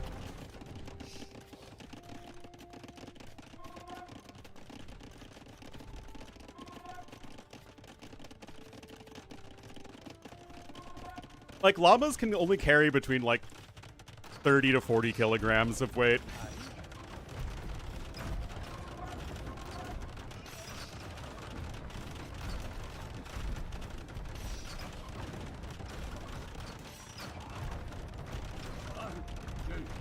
They're one skirmishers. Well, I mean, both castles are going to go down, but then that's going to favor whoever has more skirmishers on the dance floor, and currently that is obviously going to be Yo. Yeah, Pachacuti's going to be getting reworked, so I will be replaying it for YouTube once, once I go through the new campaigns. Unless I'm allowed to show the Pachacuti campaign sooner, I don't know. I'll have to ask them. Because I think they've done that in the past, where they've let me show reworked old campaigns. Like when I have early access. But also, like, I want to be making videos on the new mechanics and whatnot. Anyway, Yo should just be grinding down his opponent right here. Got a bunch of ranges forward, as he should. First armor. Ah, so he does. It does matter. Also, he doesn't have chemistry, which also matters.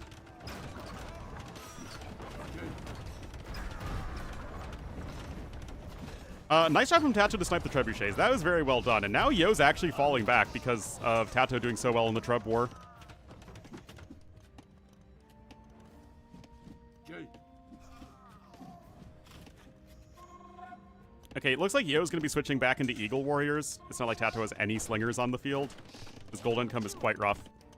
So, I mean, like, yeah, Yo can close out this game in any number of ways. He's just not playing... He's not trying to force the win where he could make a mistake and then, take a horrible fight and then snowball that. So, just playing safe. Tato might be able to snipe the castle, though. Yeah. Oh, wow, it is going to be 2 volleys. Nice. Jay. I mean, that was very well done from Tato. Macro is really not the best. I mean, Yo doesn't win late game AoE 2 because of his macro. That's Hera. Yo wins late game AoE 2 by just having amazing decision making.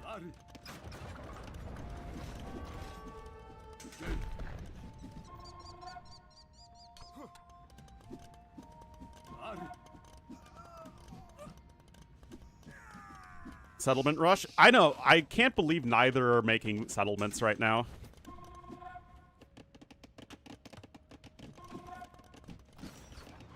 It's like the most obvious thing to go for. Anyway, 6 Pierce Armor is enough. You don't need to wait for +4 defense. Just get snowballed here. I mean, again, credit to Tato. Tato actually has the score lead right now, which is pretty wild.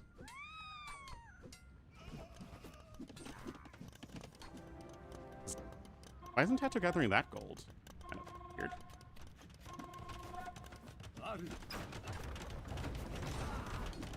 Yeah, no, they're in the upcoming DLC.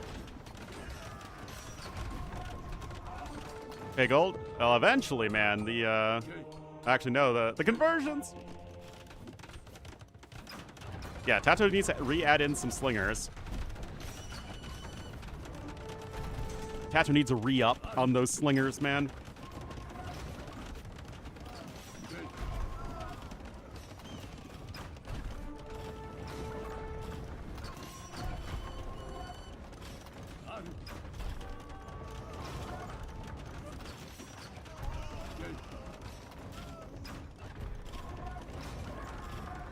What do settlements do? I have no idea. I think they said they're a universal drop-off site, but they're probably something a bit more than that.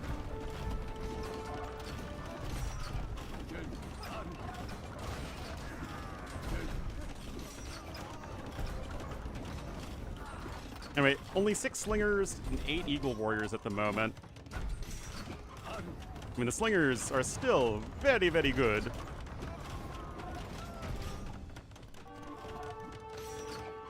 Where's Tattoo taking gold? Oh, it's right there. I mean, yeah, he's still going to run out very soon. I mean, having the relics is great. There's fabric shields coming in.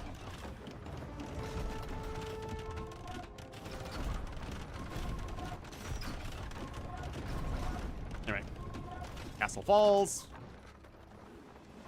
It's both been a little bit of the S word from Yo and very good play from Tato. It kind of is both. But it still feels like Yo should be able to make it happen. Yo also doesn't have Arson. An Andean Sling coming in.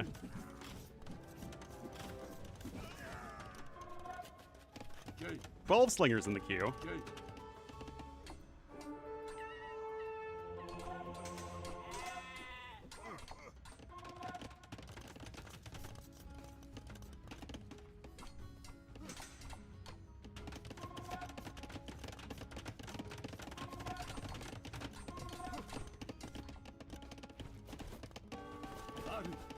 Okay.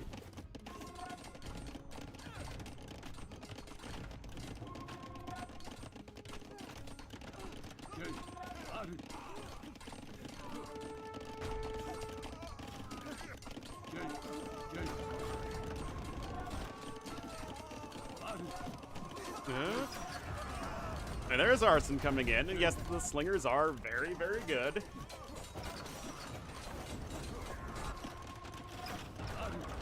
This should be enough, though, for Yo. Even the peasantry! Remember, they do have a lot of bonuses. Yeah, Tato taps out 11% more efficient than Eco for Yo. I mean, it was a little bit of a sloppy transition there from Yo to get to the Eagle Warriors, but I mean, he's still so far ahead in resources. He gets the win. It's all that matters.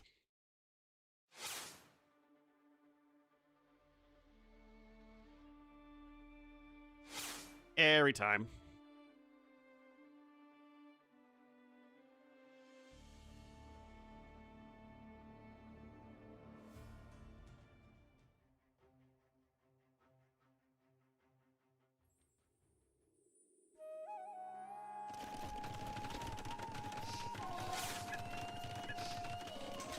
All right, we are here on Crownwood. Hera's going to be Vit. He's Vit Hera. Whatever that means.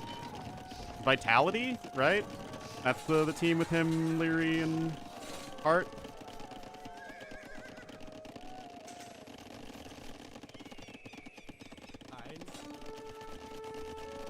And it looks like Dark had a couple of Vil kills, and he'll be the Red Bengalis to the east. Vietnamese. Alright, Hera immediately adds 2 extra TCs here. Comfortably walled into the corner. And he's getting Bowsaw and Heavy Plow as we have arrived at normal time. 4 TCs. Goodness gracious. Mercy me. Meanwhile, Dark is like almost always going 1 TC, it seems, in Empire Wars here. Look, he's got a Vil coming forward and everything. Now, Bengalis aren't really the best aggression civ. And Byzantines are, like, the best defensive civ, so I'm really not too sold on any of this here for Dark. Not even this wild horse approves. Look at it. Look at this horse face. Unimpressed.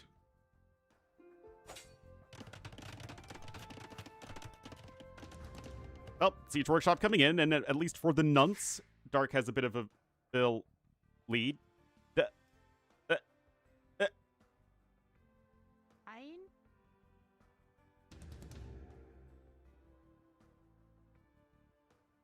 I mean, Hera has a very good Ting Nay way it's gonna work, yeah.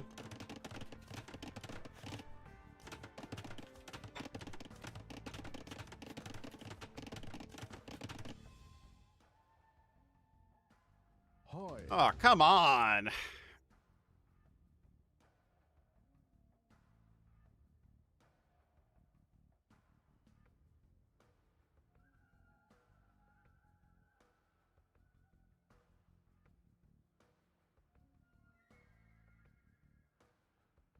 Yeah, Viper almost 1800. He's still a few games off from Hart, most likely, though.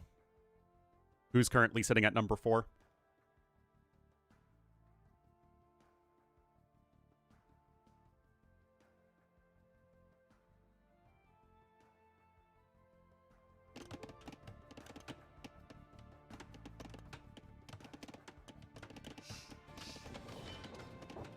All right, Siege Workshop's in.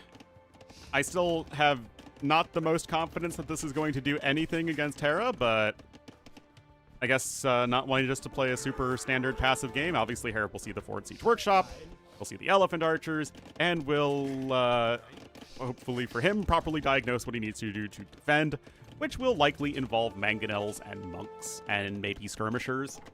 Maybe Skirmishers, always Skirmishers, as his more long-term unit.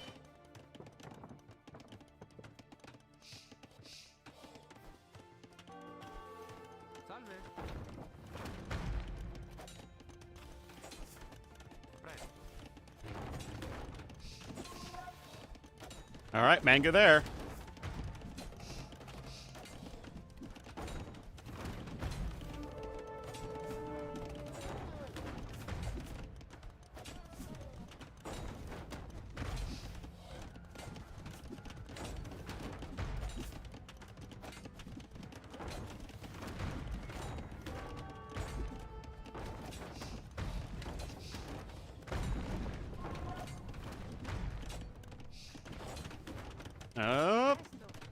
Okay, I don't know what Hera's doing, to be honest.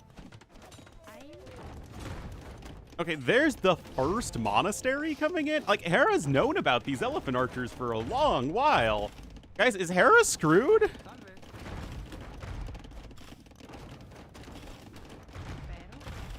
mean, you're gonna have ballistics here in a moment. It's not like this TC's doing anything. It doesn't even have fletching.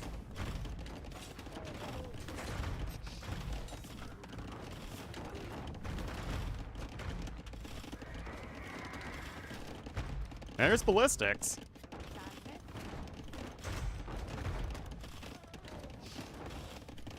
Okay, there's fletching for Hera.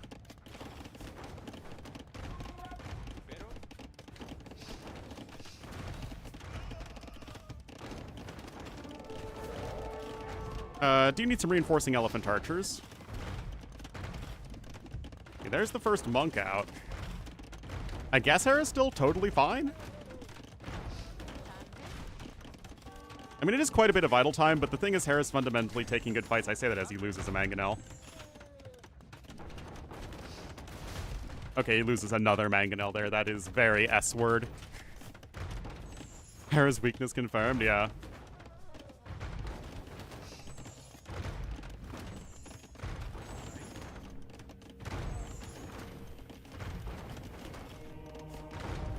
Now remember, you have conversion resistance on your Ellie archers as the Bengalese. Yep. I mean, those units are also going to die eventually. That TC's taken 3,600 damage. Here's a second wave of Marauders. Oh my god! Dark!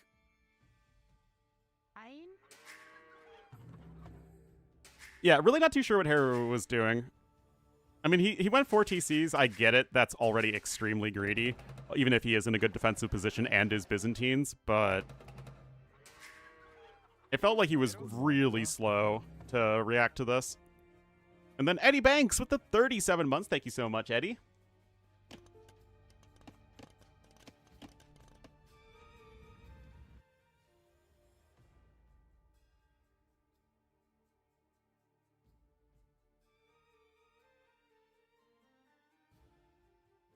Unplayable, almost.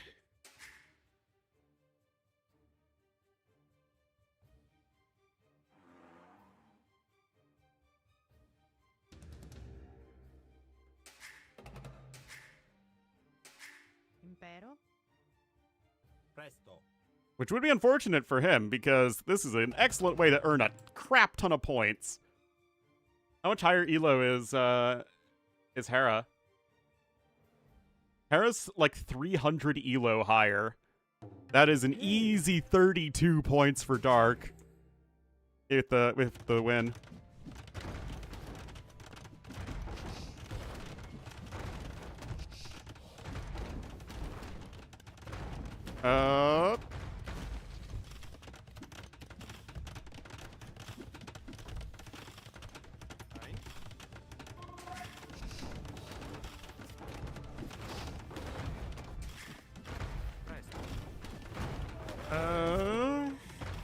I think no, already taken 100 damage.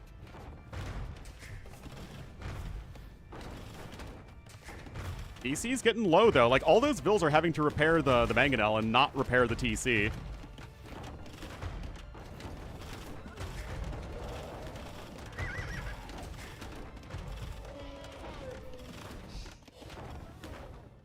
Oh my god, dude!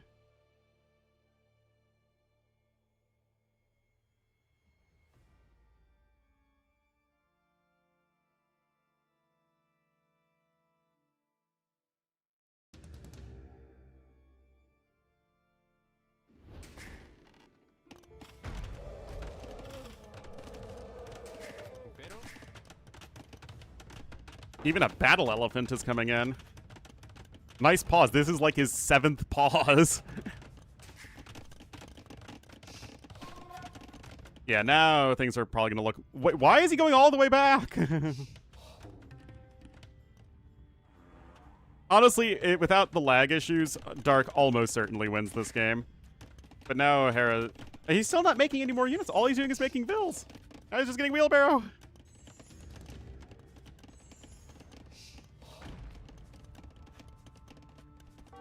Oh my goodness.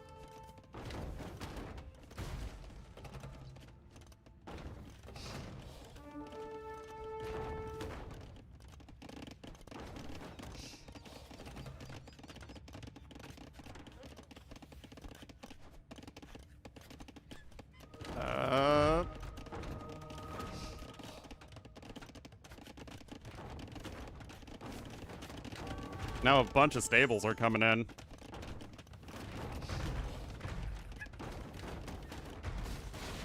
Okay, that's just a 1-for-1.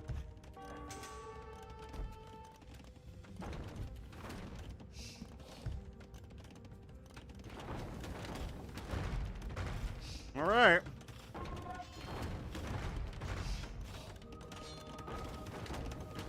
Oh my goodness, this is so stupid.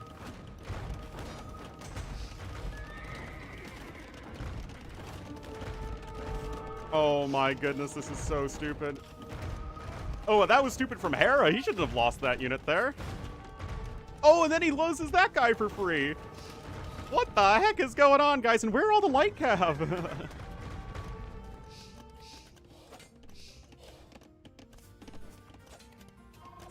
Hera stream? I doubt it. Dark can barely even play himself. I don't think you can really afford to alt tab at the moment.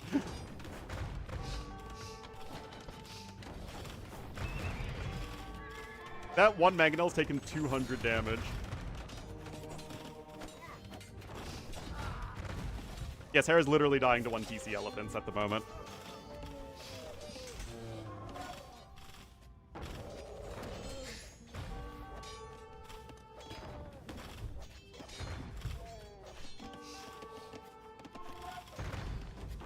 I mean, I see 7 light cav on the field. Where are they?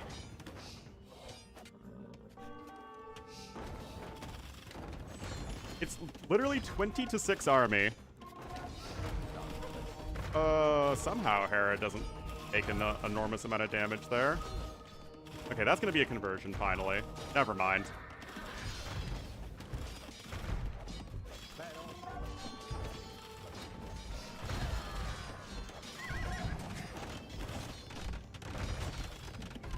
Well, the light cav is to snipe the monks.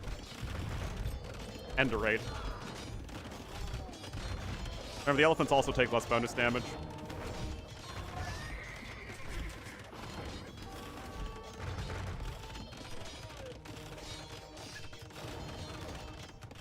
The res collected is still basically even.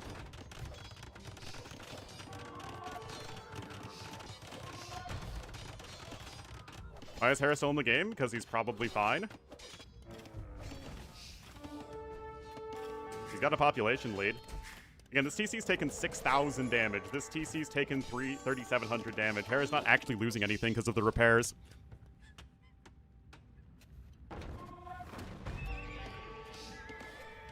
And of course, that Byzantine HP. I mean, you're pushing Byzantines. It's not an easy thing to do ever, under any circumstances. Hera is going to be very low on gold, though, pretty soon. Uh-oh. That's going to be some kills. Yeah, that's not really what Red could afford. Okay, he gets one conversion there, finally. But that guy's gonna come in.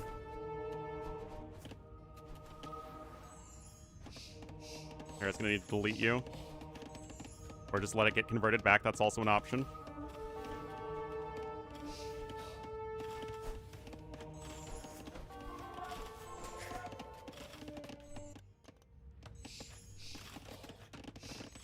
Hera's still very slightly ahead in resources. +2 defense coming in, devotion as well. Counterattack really not doing a whole lot yet for Hera. More mangonels coming in. The issue is just the buildings at the moment. And honestly, it feels like at this stage, it's better to have the siege elephant. Oh wait, no, but Dark's gonna click up to imp here in a second. That's pretty wild. And at forward castle, the wombo combo. I mean, Hera's on 5 stables right now. He's making tons of camels.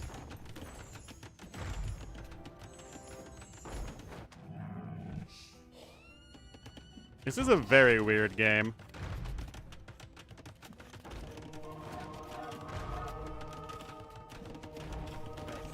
I mean, it's going to be tough to convert these Ellies with devotion and the Bengali bonus.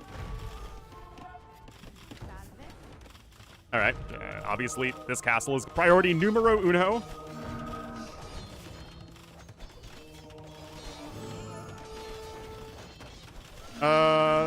The thing is, Hera's gonna be like losing all these camels, even if he denies the castle. Actually, hold on, that's a crap ton of camels. Holy cow!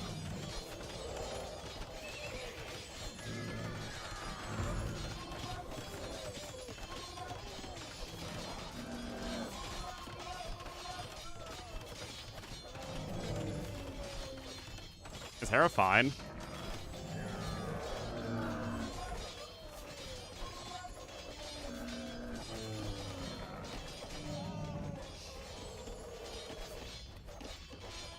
I guess he's fine. I don't know why the elephants were so out of position.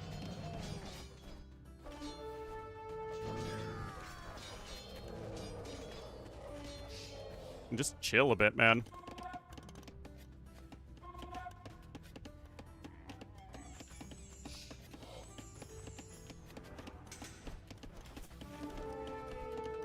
Well, like, Dark is not taking very good fights. Castle's not even halfway done, guys. You just wait for Imp.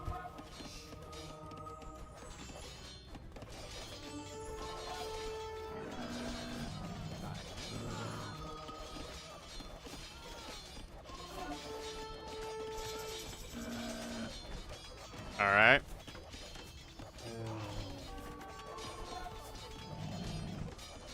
There's Bracer. Obviously, that's going to be huge.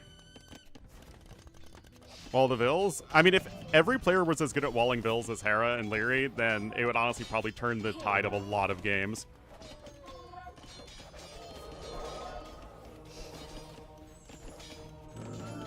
Chemistry also coming in. But Hera's going to be running really low on gold soon. He's having to use the market quite a bit.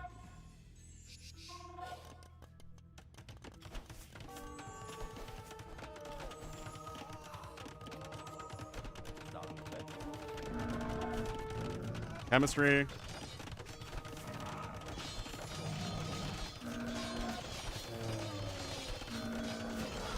I think there shouldn't be too many elephant archers here. I think. The thing is, Hera's camel production is so good. This is such a dumb game.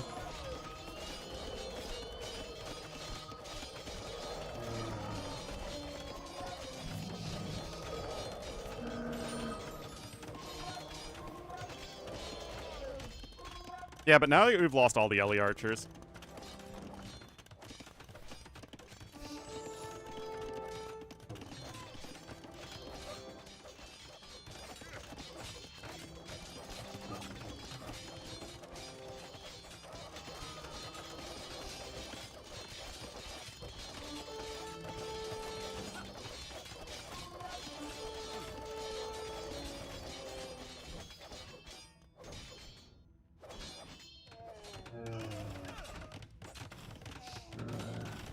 Hera's now gonna get a castle down.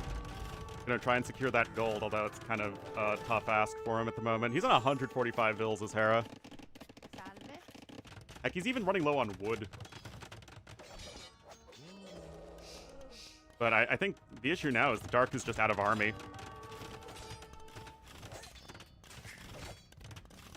Oh, if Hera can mine that no problem, then I think he's probably won the game. I mean, Dark can't afford either.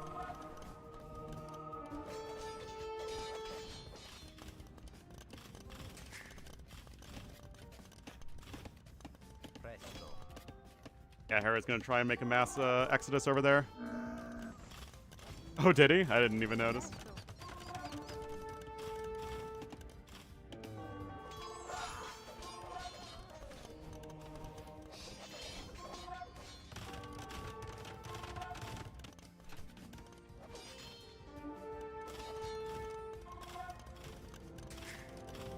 First Treb's out.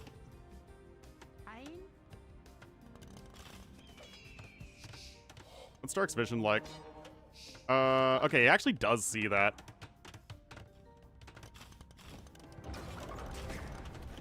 Oh, that's the MTC for Hera, so he's totally fine.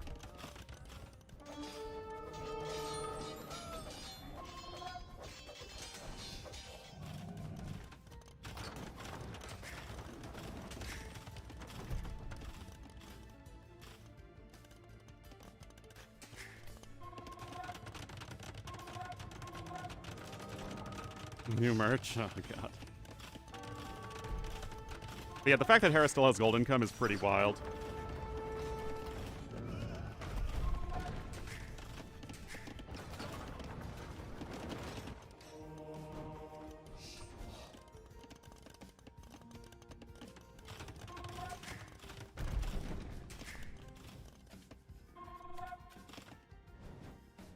Yeah, I mean, like, Hera's population advantage is gigantonormous. And now the skirm switch is coming in. He's just not able to pressure everywhere he needs to all at once. The issue for Dark is that if he was going to win this game, he would have done it by now.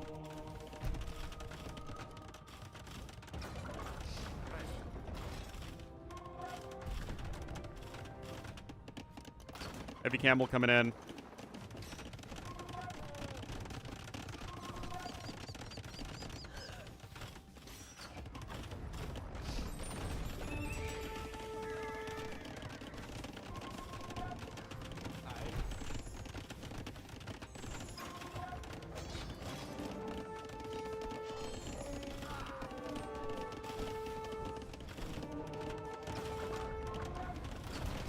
Yep.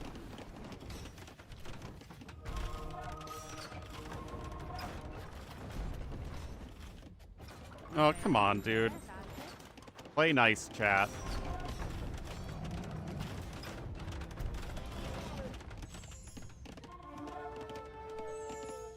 I mean, Hera is losing a fair few vills here. I don't think it's gonna matter. Hera's just gonna come... Oh, gee. Oh, my goodness. This is gonna be brutal. Holy cow. This is gonna be brutal, brutal, brutal.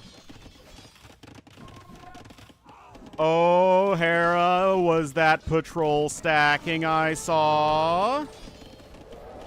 Was that patrol stacking I saw? I think it was.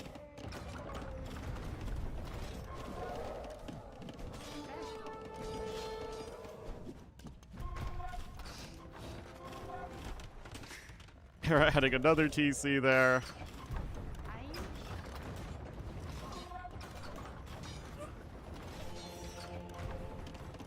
Like, what's the difference in gold collected? Yeah, I mean, Hera's still behind in gold collected. He just has so much more food and wood.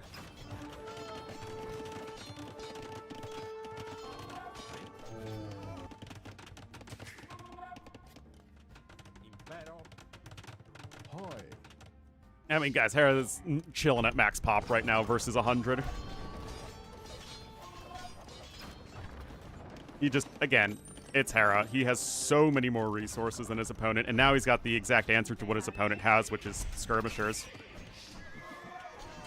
There is literally nothing here that can kill skirmishers. The only thing that Bengalis have that kill skirmishers effectively is their Elefantos. As a gold unit. Or maybe like a ton of Ratha. I meant as a gold unit. Anyway, GG call. Dark absolutely should have won that game. That was a bit of a throw. But if he was having a ton of issues microing, then that would make sense. But yeah, having like a ton of elephants in Hera's base like that, but then Dark like pulling back and giving Hera time to defend, yeah. I mean, Hera played extremely well, right? But Hera mechanicked his way to victory, right? That wasn't a strategic win by any measure. Yeah.